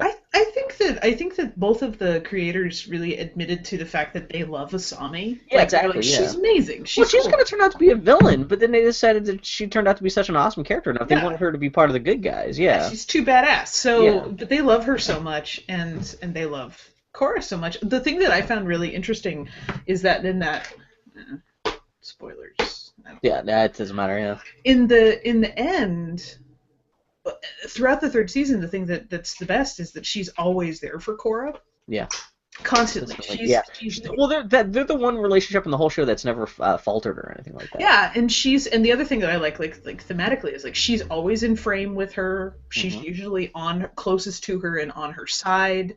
Like they're there for each other, which is really great and really nice to see. But in the end, Mako and Bolin are over on the left with Beifong and even like Tenzin's family, and Asami is the only like non-family member that's standing with Korra and her parents. Yeah, is she the one that's actually pushing Korra around? Mm-hmm. Yeah, and at the very least they definitely have the relationship of what's the whole Batman. Kind of like in the military, like you'd have your right hand man. Your right hand man, or I know the relationship between in the Lord of the Rings stuff. They talk about Frodo and what's his face. Oh yeah, Sam. Yeah, that's supposed to be their relationship because I know people flying like, oh, maybe are they lovers or something like that. I don't want to think about hobbits fucking. It's like the worst. But hobbit holes are so tight and dry. That's how they introduced the first book. They didn't really 2 paragraphs about how wonderful hobbit holes are. So yeah, no, I kind of like, yeah, no, yeah, Asami. The weird thing about the ending of the season 3 is where the hell is Katara? That kind of bummed me out. Speaking about family and stuff like that, especially with Janora, being her granddaughter and stuff. But yeah, no, I do like the fact that even at the end, Asami is the one who's closest there consistently there to be with. It's really beautiful. It's really great, and it's nice to see that because you don't get to see that very often. I think Annie and I have equated like all we want from life. I would like them to make out. I've been thinking about it for a really long time, but if I can't have that, I will take Leslie Knope and Ann Perkins. I will take bestest bros that force each other to watch all the Harry Potter movies, even though. Oh God! Now with that coming back for its last season too, I wonder if they're going to bring back Ann Perkins for like the last episode. I don't think they have to. I don't. Yeah, that's the weird thing because like she had such a perfect send off, and that was funny thing. That was only just a couple less than half a season ago. Yeah. In terms of the show, so it's not like I didn't think about that. It's going to be. I don't think that they need it because I think that what they did story wise in the end of that the last finale was so brave and so fucking interesting and really just allows them to reset everything and just start from zero and have a lot of fun without really having to worry about a lot of stuff because they've all these things have happened. 3 years have gone by. Also, spoiler. I don't care about spoiling things. Most people listening to this are listening and watching the same shit we are anyway, so they're probably exactly. So it's Parks and Recreation. The plot doesn't matter so much as the character relationship. No, but it's cute if you watch it as a comfort food and you go back and I have watched Parks and Rec in its entirety all the way through way more times than I am even comfortable. Yeah. It's like the level of amount of time that some people have played Fallout. It's a shameful amount of rewatching. It's your comfort food. Yeah. It's my comfort food, and you put it on, do dishes, whatever, and then they're friends and they're chatting. But when you've seen it all the way through, and then you go back, it's cute to see the very first time that April meets Andy in the first season that she. Even just around him. Yeah, I've never gone back to see what that's like. Yeah. Even though the first season is rough, you see that interaction, and you're like, oh, and all the story threads that actually continue through are very well done. So we're saying Cora and Asami are the new Andy and April. Yeah, that's what I want them to be. I want them to be Andy and April, but what I'm probably going to get is them being Leslie and Perkins. I just imagine Cora and Asami's house just being this wreck where you're using frisbees instead of dinner plates. I think Asami's a little bit. I think Asami would have to put her foot down, but I can see kind of Cora living like that if she were left to her own devices for long enough, and for some reason she decided she didn't want to be the Avatar anymore, and she just just eats nachos out of an earth-bending frisbee. Delicious nachos. Yeah. That kid's got some PTSD. That's all I really want that to be dealt with. I'm kind of curious because they could jump a year in the future. Maybe she's kind of dealt with it more, but I'm kind of wondering with her being in that spot, how that leads in the next season. Yeah. It's going to be her deciding whether or not she even wants to be the Avatar anymore. And there's been a lot it feels like this entire series has been a lot about the world changing and the world doesn't really need an Avatar in the same although there's some still basic plot the whole thing with the spirits invading the world and Republic City being taken over by vines. I love that. That's a basic thing that you think they would have spent more time on in season 3. That they address it for the first 5 minutes of the first episode and then never gets addressed again. So I'm assuming that's gonna have to be addressed in some way in the 4th season. So I don't know. It's just I have a box full of story. Yeah. Well, with season 3, that kind of lends credence to Annie's idea that they kind of this is a course correction season where they kind of had an idea where they were going, but once they feedback, they just decided they should have shot off in a different direction. Yeah. I will say I loved season 3 had my favorite villains. Oh yeah, Zahir and those guys. As a unit, people were complaining that Zahir was kind of a cipher, that there wasn't much to him, but that was kind of the point of his character, that he's just dedicated to this religious thing. But yeah, everyone else is a zealot.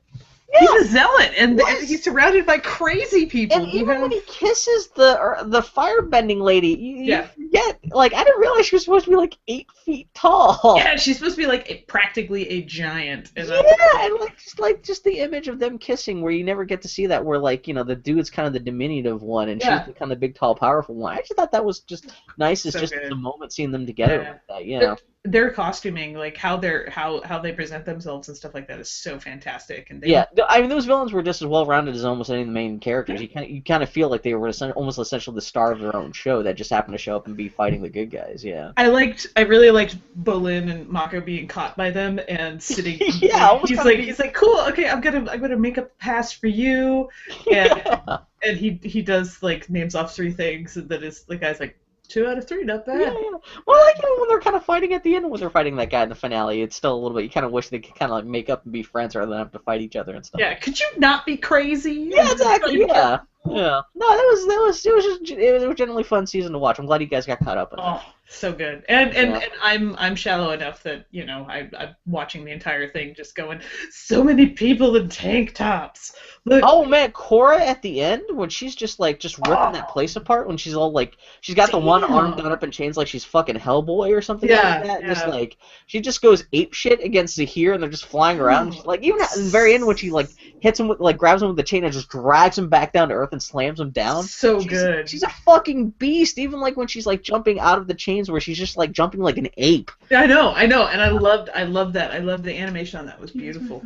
Do you want this? Yeah, I just have to look up something. Sure. You're lovely. What? Hey, we can start up the show soon if you want. Keep talking. Okay. Hey, I'll let you get back to drawing your fan art, I guess. Thank you. Yeah, we can start. I can get back to drawing my fan art once the show's over. Yeah. What are you drawing? It's technically Star Wars action figure fan art, but still fan art. Yeah. Very nice. Very nice. Yeah, I wanted to draw. I'm gonna have to do some kind of big Korra-Asami thing once this whole series is over. Gotta do it. It's a lot of fun. Man, it's my favorite.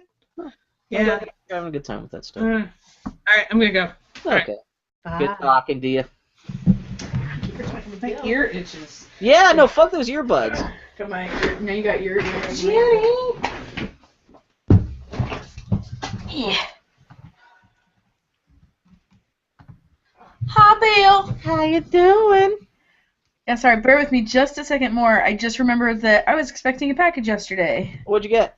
Well, I did nothing. And that's why I need to check it. Oh shit, I should check Amazon too. I need to wait. Wait, why did you mention me in a photo? Oh yeah. We got some great Q&As this week. We just don't engage. That's how. I don't think they're watching anymore. No, but it's not worth engaging with. It was just funny. You know how long I've been waiting for someone to tell me that they've been jerking off to me? The thing is that I always I was just talking to a friend the other day about how I feel kind of bad during all this Gamergate stuff, that I wasn't being more active and being more of a visible ally. What are you gonna do? But I was like, because I feel like silence is consent, but I also have no interest in becoming a target for that kind of bullshit at all. Yeah. And at this point, there's not much you can talk. There's not a lot you can contribute to the argument.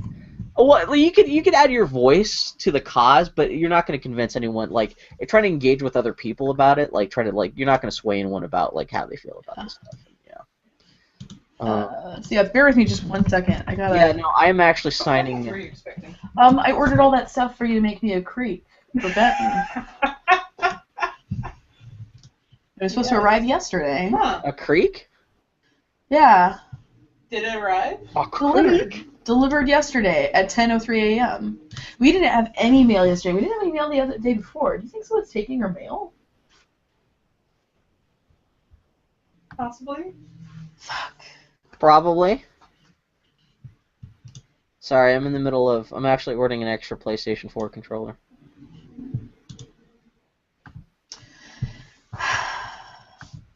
Wait. Portland, Oregon 97202. Oh, it was delivered to the wrong address. It was sent to our Victorian. Oh. Wait, where'd you order this Well, from? I'm sure that we can go over. Do you mind if we drop by? No. No, can I have my Lego piece? Yeah. I need my creek! There's a website called Bricklink that's basically an eBay for Lego parts. Yeah. And yeah, my PayPal address still has that shipping address in there. Oh well. Annie, how much do you like slush puppies? Slush puppies? Yeah, kind of like, it's just like Slurpees. Off-brand Slurpees. Yeah, but it's the one with the dog in the hat rather than off-brand Slurpees. Yeah, do you like those? No, I call them off-brand Slurpees. I think that dismissiveness says a lot right there. So Fred Meyer's was selling essentially you get it's like a Capri Sun, but you put it in the freezer and it becomes your homemade thing. Yeah. They no longer sell those.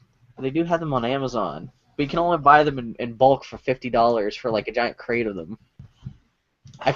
I should buy some and then give you some to justify me buying a whole crate of these Slurpees. Yeah. It's good. We got to finish these before the summer is over. We have to justify drinking these things when it's hot outside. That's true. Would you like 30 of these? No, Bill. It's only diabetic. Bill, now I have a ticking time bomb of these Lego pieces that in my old house. Okay, yeah. So let's wrap this up, buddy. I got things to do. This is the quickest wrap up for the podcast ever. Did you want to try to do the fall gaming preview, or we wait till? Oh, we can. We can kind of hit it real quick. Please know that I looked over those and I was like, wow, I have no interest in any of these except for Dragon Age 2. Well, I was kind of surprised because I was going through. Let's see. We could do it, just know that I have nothing to say about any of these things. Because I actually managed to, I didn't pre-order these, but I put them on an Amazon wish list where I was actually kind of surprised at the number of games coming out this fall. We could just save it till next week, too. We don't have to worry about this week. Well, I'm just pointing out that we can do this, but know that I will have, the extent of my thing is I'll play Wasteland. Sure, really? I'll so we can even do this now. Okay, Wasteland we don't care about. No, I have pre-ordered I did the Kickstarter for Wasteland. I'm engaged with that. That's something I care about, and I have nothing to say about it. So you don't care about Shadow of Mordor? People are raving about that, or Alien Isolation. I may play it. Do you care about Alien Isolation? I may. I don't like being scared. So any sort of horror game, I'm not in on. How many copies of Bayonetta 2 you're gonna buy? 8. Okay. Call of Duty, Halo. Yeah, Assassin's Creed. That's the only game of that week you're gonna buy. Are you gonna get Far Cry 4? No. Okay. I can't pay full price for Gay Panic. In Far Cry 4? Yeah. There's Gay Panic in that game? What is his name? Pagan Pin or whatever his name. The protagonist. He's Gay Panic? He's enough of Gay Panic that I'm like, nope. Okay. Now we just had our 2014 fall gaming preview. It's mostly just Annie shaking her head, going, nope. It's almost like the bulk of gaming culture is not something that I really engage with. Sorry. Meanwhile, I'm playing my pigeon dating sim like the fake gamer girl I am. So. I just love all your completely context-free tweets on Twitter of just I'm gonna fuck that pigeon. That bird's gonna get fucking date raped by me. It's just fucking. Yeah. Anyway, okay, all right. Okay, so we'll skip the gaming preview and just go straight into the news. Yeah. Okay. Hey everybody, we're back, and now it's time for the Geek Week in Review. A short version because during the break, I looked up a package of Lego parts, $40, no, not $40, $20 of Lego parts that I had shipped that arrived yesterday to an old address. So now I got to scarper down to my old house, knock on the door. Your old address, because this is it's like a 3-year-old address. It's still attached to my PayPal account. I think it's okay, that's my what happened. default Okay. PayPal account address. So what are the Lego pieces for? Foley hasn't had a lot of experience with Lego. She's put together a few pretty complicated sets with instructions. Mm-hmm. She's done, I'd say maybe 4 or 5 now, but she hasn't done a whole lot of freestyle creation. So she gave me the idea and did a prototype for my snake oil salesman. Actually, it was a dear podcast listener nearby suggested it. And then Foley did a first pass, and I did a second pass. So I was like, well, if you want to build something for Benton, what would you want to build? And she wanted to do, a creek with, a little dock and everything. Yeah. So I got a bunch of parts to do, the creek bed and the river and everything like that. And they're currently sitting at an old address. So we got to book it, get my stuff. You can also, with a creek now, you can reenact the end of Key Largo. Which is my goal in all things, pretty much. Well, now you gotta so you're gonna get you need like a Lego boat now. If you have a creek now, you're gonna have to have like a fishing hole, like a Lego fish, Lego like a little. Well, I actually have fish and I have a canoe, so I'm ahead of you on that one. Oh, okay. Also, this is gonna be a creek. It ain't no river. A fishing hole will happen. You don't have a creek. You have to have like even like a little raft or a boat or a canoe or something like that. Foley's idea was that the two prisoners have to be hanging out by the fishing hole. So I'm excited about her vision. So where you grew up in Texas, was it creek as opposed to creek? No, it was creeks, and we had a lot of creeks. Like I spent a lot of my childhood tromping around in creeks. In Pittsburgh, it was creeks. Yeah. Yeah. Welcome to Boy Howdy Podcast. That's not hiding there. So Annie's just waiting to get over with the podcast. As soon as the podcast is over, she can run out and collect her Legos from the wrong house they were delivered to. They're just sitting there. I gotta go get it before they send it back to the post office. Exactly. Yeah. Do you know the people who are living in your old place? Nope. Oh no. No So clue. this is how you get to meet them. You're gonna go knock on a stranger's door. What did you do to this place? P.S. Give me my Lego. Exactly. Yeah. So, hey, everybody. Time for some Geek Week news. Joan Rivers passed this week. So now we're going to have our 15-minute thing where we talk about our favorite Joan Rivers moments, despite the fact that she was most popular before either of us were really kind of born. I know her the thing best. that was mean but funny. Our generation knows her best as Dot Matrix from Spaceballs. She was in Spaceballs. Wow. That's what I'm saying. Something tells me she was not in the costume, but she did provide the voice. I forgot about that. There's a certain point in the film where she I has totally forgot about yeah, that. that's what I'm saying. That's most people our age are gonna know her from that. Yeah, Spaceballs. Man, it's getting harder and harder to have a decent Spaceballs reunion as time passes. So yeah, there's a scene in Spaceballs where she's protecting the princess lady, and they're by a campfire, and Dot Matrix is asleep, and the princess lady is about to make out with the president from Independence Day, and suddenly her alarm goes off in her chest, and it's a virginity alarm. Yeah. I remember when I saw that movie in the theater when I was like 12, I had to ask my mom like what a virgin was. The middle of this crowded theater. I could beat that. When I was a little girl in San Antonio, Texas, we were driving around and I saw a billboard that was like a PSA sort of thing that was faux graffiti that said, virginity, teach them it's not, or no, virgin, teach them it's not a dirty word. Yeah. And I'm sitting here and I turn to my mom and I go, Mom, because my virgin was a word like priest that described a holy person, because I literally only ever heard about the Virgin Mary. And that was it. It's like, Mom, why would people have to say that Mary isn't like, is it like people saying Jesus Christ? Do we not want people to say Virgin Mary? Like, yeah. So I don't know. Me turning to my mom in an otherwise quiet theater, saying, "Mom, what's a virgin?" As a result of Joan Rivers in a robot costume in a Mel Brooks movie. I love that you and I were both way too young to be watching Spaceballs when we first went, because I vaguely remember thinking the same thing. I'm like, why does that mean? What? Oh dear Lord! What's Jewish mean? People who learned about sex from Mel Brooks movies. Oh God! No wonder we're all fucked up. Anyway. Game of Thrones, Syrio Forel, aka Arya's dancing partner from season 1, will be in the new Star Wars. Yeah, so obviously he's a good sword guy, so he's going to presumably be some kind of Jedi Knight or something in that movie. So yeah. Yeah, it was still one of the best characters on that whole goddamn show. Yeah. Syrio Forel. It's funny because maybe a year or two ago I heard a podcast with him where he does not talk like that. He does not sound like a goddamn Super Mario brother. He's like some guy from Greece who just talks like us. He's like, yeah, they just wanted to. I'm from like Brooklyn. They just made me, I suddenly had to talk like Mario, and they gave me a sword. And so I'm like, I'm a Syrio Forel. Bill, wait, hold on. Are you telling me that an actor doing a performance did not use their real voice? Something tells me that he's gonna have some kind of fucked up name in Star Wars, like Gifo Polbo or something. Bill, everybody's gonna be Gifo Polbo. He may or may not have horns and a cloak.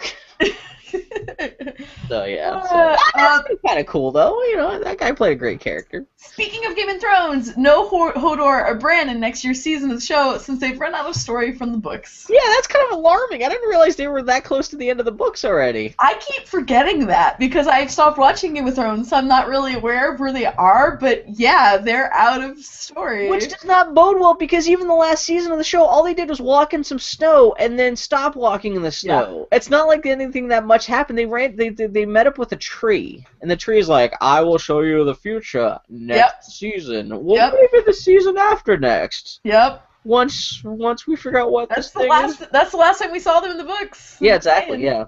Don't worry, Bill. Let's hear more about the Desert Vipers for 8 episodes. That's much more interesting than anything. Man, next season, yeah, that might be the season where that Game of Thrones jumps the shark a little bit. Oof. Anyway. Interesting conundrum. Bless. Speaking of I read that. Bits of the early test footage from Who Framed Roger Rabbit were posted to YouTube this week, with the Paul Reubens voiced and more simply designed Roger, and a Jessica Rabbit that's essentially just Lauren Bacall with F-cups. I meant to actually make you watch this before we start recording this segment. Yeah, I'm curious about this because I've not read Who Censored Roger Rabbit, which is the book that the movie is based on, but I have read Who Plugged... Wait, no. The sequel book? One is Who Plugged Roger Rabbit, and one is Who Censored Roger Rabbit. Who Censored is the original one. Okay. Yeah. And the second one is Who Plugged Roger Rabbit, and the books are very different. So if it's even remotely tonally closer to the book, Who Plugged Roger Rabbit, is that a sequel to the book, the original book, or is that a sequel to the film? Book.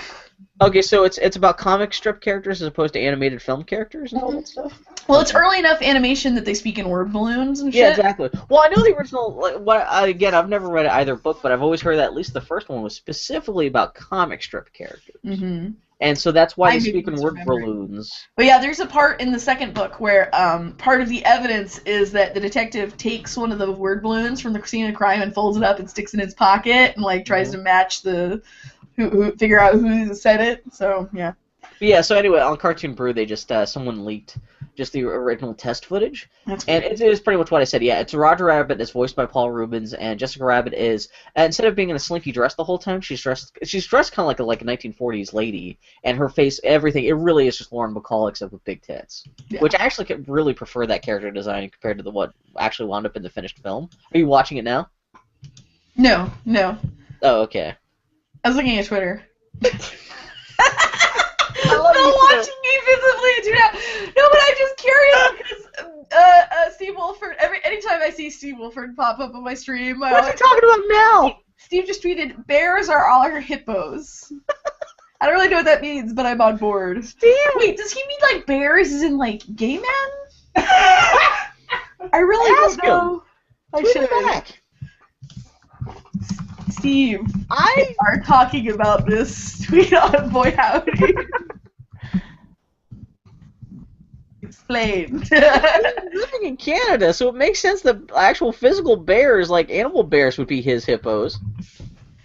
He posted a thing of this little girl, little porcelain figure being attacked by geese, where there's one on each chest, and his only text accompanying this photo is "my tits," quote unquote, "my tits." And it's just, I always think Steve is going through a phase where he's losing his mind, and I just realize he just always exists in this weird twilight of just kind of being unhinged, but also just fighting for his insanity. He's I the love best. him.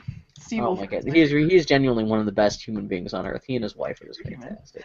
Anyway, so who was the force behind for this first run of? It's still the guy animating. You mean the Roger Rabbit stuff? Yeah. It's still Richard Williams who wound up directing the finished film, but it's funny because this whole 8-minute short, he's talking to, I think it's James Calhoun.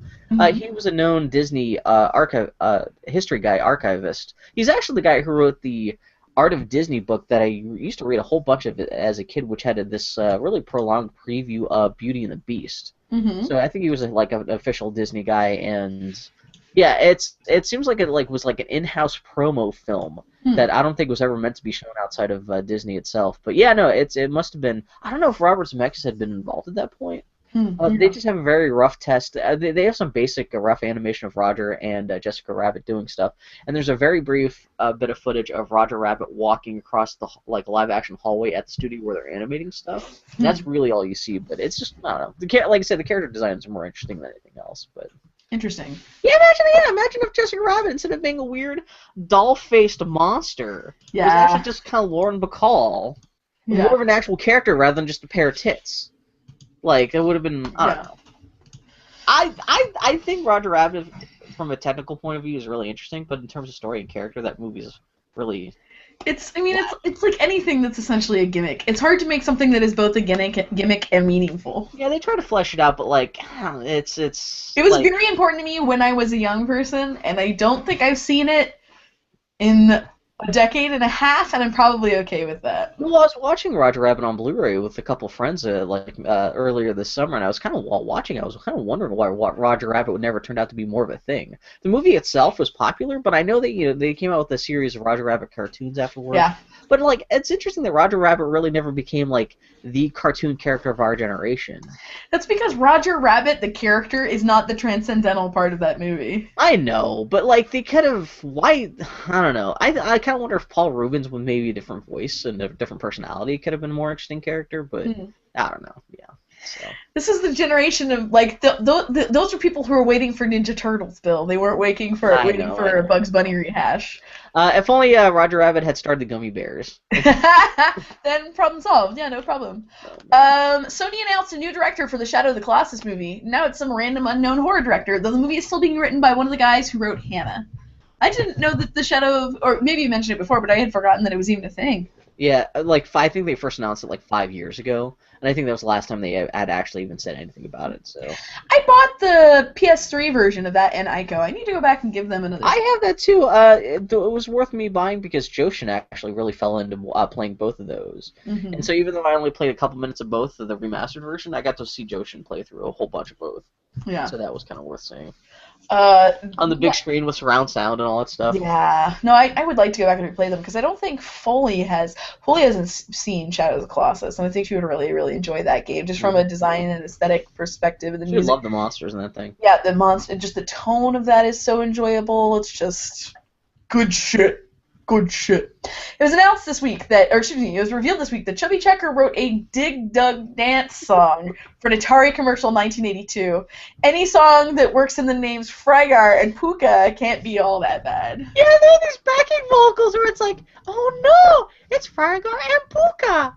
And every time I hear that, I just fucking die laughing. It's the best. I saw people talking about this. I did not actually. It really is. Chubby Checker decided to essentially rewrote the twist, except instead of the twist, now it's do the dig dug.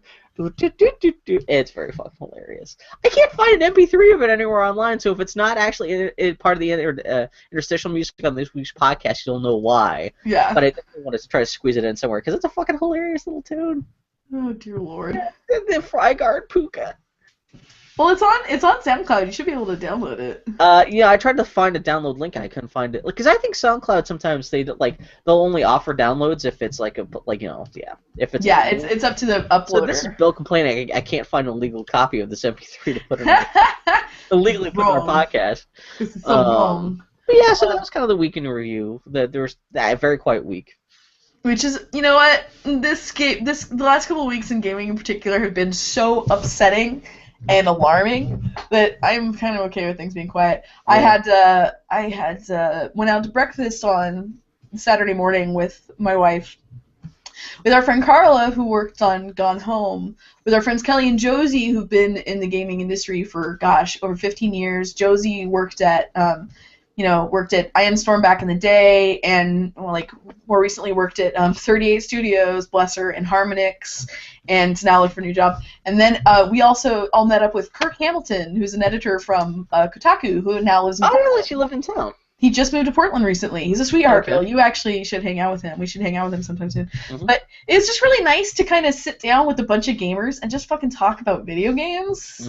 And not any of the garbage. Not politics or anything like that, but yeah, just video games. We touched on the politics, but at the end of the day, we just wanted to sit around and talk about Fallout. We did, and it was wonderful. What was the consensus about what Fallout needs to be, or what was the talk about Fallout? Fallout's great.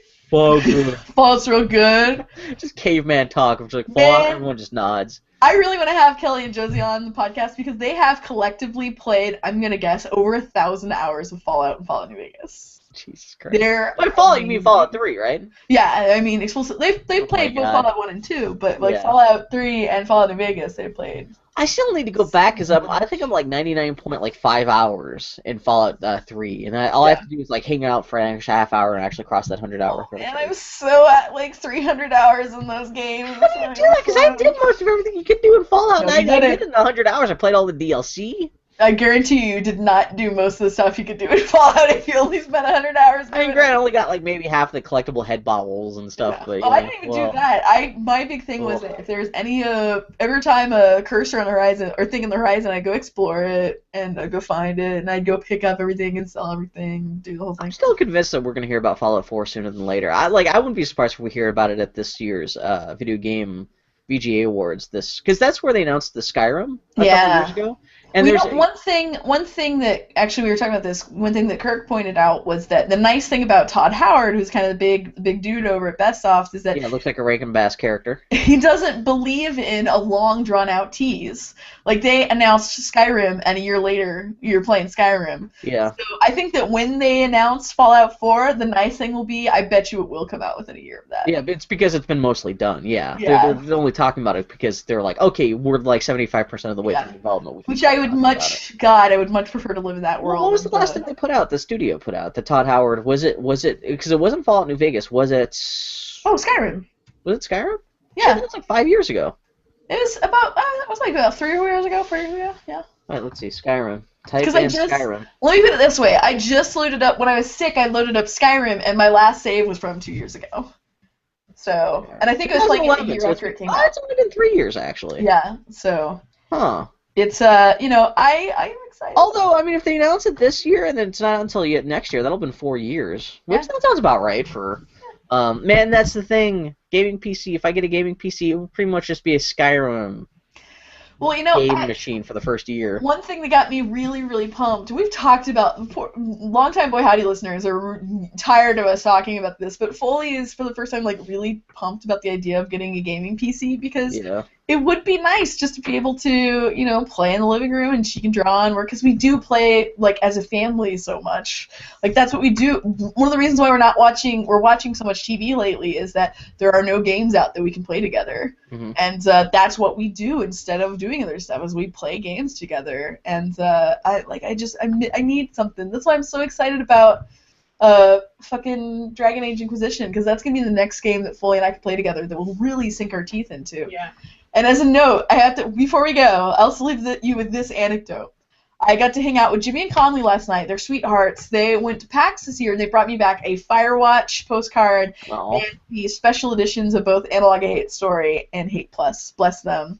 But I was talking to them, and we were talking about their wedding. Their wedding is coming up in November. And then they're like, yeah, literally the day after our wedding, we're going to go on our honeymoon to Japan. And I looked at Conley, and I was like, you guys are going to be out of the country when Inquisition comes out? And Conley just looks at me, and she goes, no, I've got it all figured out. We're taking 2 weeks off for our wedding and our honeymoon, but we're coming back on the 16th. Yeah, they'll be back like 2 days before it comes out. And I'll have the game waiting for me, and then I'm gonna have some days off afterwards for work, and then I'm just gonna sit down and play the game. And she looked at Jimmy and was like, "You need to get as much Conley time as you can during our wedding and our honeymoon, because I'm going to be busy after." Well, yeah, she's lucky because they delayed the game by a couple weeks, so it's not coming out until like November 18th. Yeah. So it's gonna work out perfectly for her. Exactly. Yeah, and I love the fact that Conley and Jimmy, they're getting married on November 7th, which is N7. It's fall. It's Mass Effect Day, and I saw the on the invites for their wedding that they're sending out has decorative little bits at the bottom of the invite, which is actually the Mass Effect relays. Yeah, it's really good. I got to see the cover of their invitation. It's pretty amazing. Yeah. Well.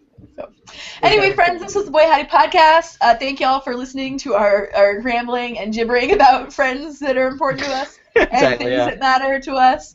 As always, we're boyhowdypodcast.com, at boyhowdypodcast on Twitter, howdy at boyhowdypodcast.com is the way to email us if you're so inclined. We'll be back next week to talk about more pop culture detritus. I'll see you guys on Mars and Earth and the Moon for Destiny this week. That's right. Yeah, if you're a Destarino, make sure that you're destined to hang out with Bill Mudrin. Woo! Bill, what's your PlayStation 4 handle? Is it I Mr. think AIDS? it's Mr. AIDS. Yeah. I think it's all one word. You'll find me out there, yeah. It's also on at boyhottipodcast.com. We have on our About Us pages, I think we have a link to Bill's profile. So. Andy, you have no plans to play Destiny anytime soon?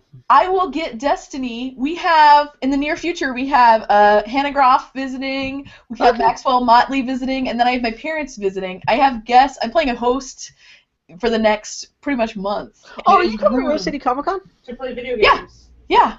Okay. I'm going to Rose City. I'm excited about that. Yeah, also coming up, Bill will be tabling at Rose City Comic Con. I'll do I the show. have no idea what I'm going to be bringing because I have to reprint stuff and I have no idea if I'm going to have time to reprint stuff. Oh, bless your heart. But also, I was going to exhibit it at the Portland Retro Gaming Expo, but it turns out I was 2 days late to grab a table. Oh no! I was waiting on a paycheck, and I knew early day registration for the Portland Gaming Expo was like September 2nd. And so on September 1st, I was like, okay, I got to get that early bird table. And I went to their site, and they're like, we just finally sold out our last table.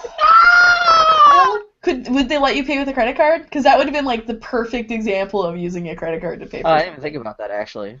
Yeah. Oh, well, at least I'll be going this year, but yeah, I guess I won't be. You can get the lay of the land. So, yeah. You'll get the lay of the land. No, you'll get the lay of the land. Oh, speaking of Lego and the Rose City Comic Con, I've already scouted out the 3 tables at Rose City that are selling Lego stuff, so I'm excited about it. Oh, really? Like, what kind of Lego stuff? There's one company that, I can't remember their name, they do really high-quality minifigs that are, like, they have a whole range that's, like, Game of Thrones fit characters, and they have one that's really bad characters. They're going to be there. Oh, shit. There's Bricks and Minifigs is actually going to have a table there. Oh, super cool. Okay. And there's a third Lego company, that like Lego aftermarket company that I can't remember his name. Oh man, well you know me and Mike Russell, we're gonna have a corner booth there, so we're gonna have 2 tables and 4 chairs. So that'd be nice. If you want a parking spot. Yeah, you're a sweetheart, Bill. I have a place to stash my Lego. Yeah, that's what I'm saying. Exactly. Yeah. You're okay. Yeah. We'll finally shut up now. All right, friends. We'll talk to y'all next week. Okay. Merry Christmas, guys. Bye. Ow! Pootie Tang! Alright, my friend, I will export the thing, send that to you. Thank you, as always, for being the kind editor of things. Yeah, I just want to point out that we want to shut up. And hello, Jacob, I hate DRM. Oh, hi, Jacob! And also, I think I'm the big beach. You know what, Bill? We can both be big beaches. That's what I'm thinking. I think beaches is plural of bitches. I like that. You know what? I have to say that we've had our first trolls ever in the history of Boy Howdy, which, considering we're both fat white people, is pretty impressive. I think we had 2 this week, and I think one of them was also the same guy who was trying to troll us last weekend too. So. Aww. So we got someone out there who's actually trying to mess with us just a little bit. They can't seem to do it very well. And also, whoever it is, they seem to only wander away after only watching us for 5 seconds. So I think they just tune in, just be like, "Hey, stupid," and then they just leave. Like, hey, you guys just don't engage. Just don't feed the trolls. But yeah, it's just bless. I'm surprised it took us like 2.5 years to actually get a troll. That's pretty impressive. Oh god. Okay. I'll shut up and let you go get your Legos from your old house. Yeah, Bill. Let's in all seriousness, I met Kirk Hamilton on Saturday. He's a total sweetheart. He wants to meet more people in town. We should totally hang out with Kirk. Yeah, we should totally. I'd totally be down with that. Yeah. He's a cutie. Do you know where in town he's living at? I think he's living somewhere around Hawthorne, so he's in the neighborhood. Okay, yeah, super cool. Yeah, we should totally hang out and shoot the shit. Yeah, because he's a good guy. I did invite him, and I want to invite you too. The Hollywood Theater is doing a screening of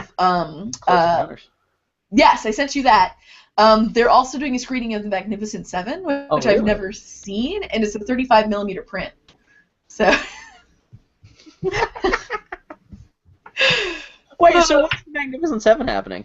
Let me see. I need to email him and Carla about it. I'll also email you and let you know. So. Thank you. I'm glad you and Foley are having this quiet moment together. All right, dude. Bitches. Okay, good luck. Oh, we got four trigger nipples going on here. All right, Bill. 3 of us, we all have the same boobs as a cat. We do collectively have cat tits. It's true. Oh. Our week is we're gonna be kind of crazy because we're like Foley said, we're dog sitting Yeah, in Miss Virginia. Virginia. But we should totally hang out sometime in the near future. Yeah, no, we'll definitely have to do it. Well, Helen's here, but even regardless of that, yeah, totally. Well, if you guys want to hang out, yeah, I'm totally fine. All right, dude. Well, I will talk to you soon, my friend. Yeah, well, like I said, I was thinking about having people over next week. We'll figure out stuff. I know you don't care about Godzilla, but at least I'll invite you guys anyway if I decide to do that. You're a sweetheart. I appreciate the offer. Goodness. Okay, I'll show you. All right, pal. I'll talk to you later. Okay, take care. Bye. Bye.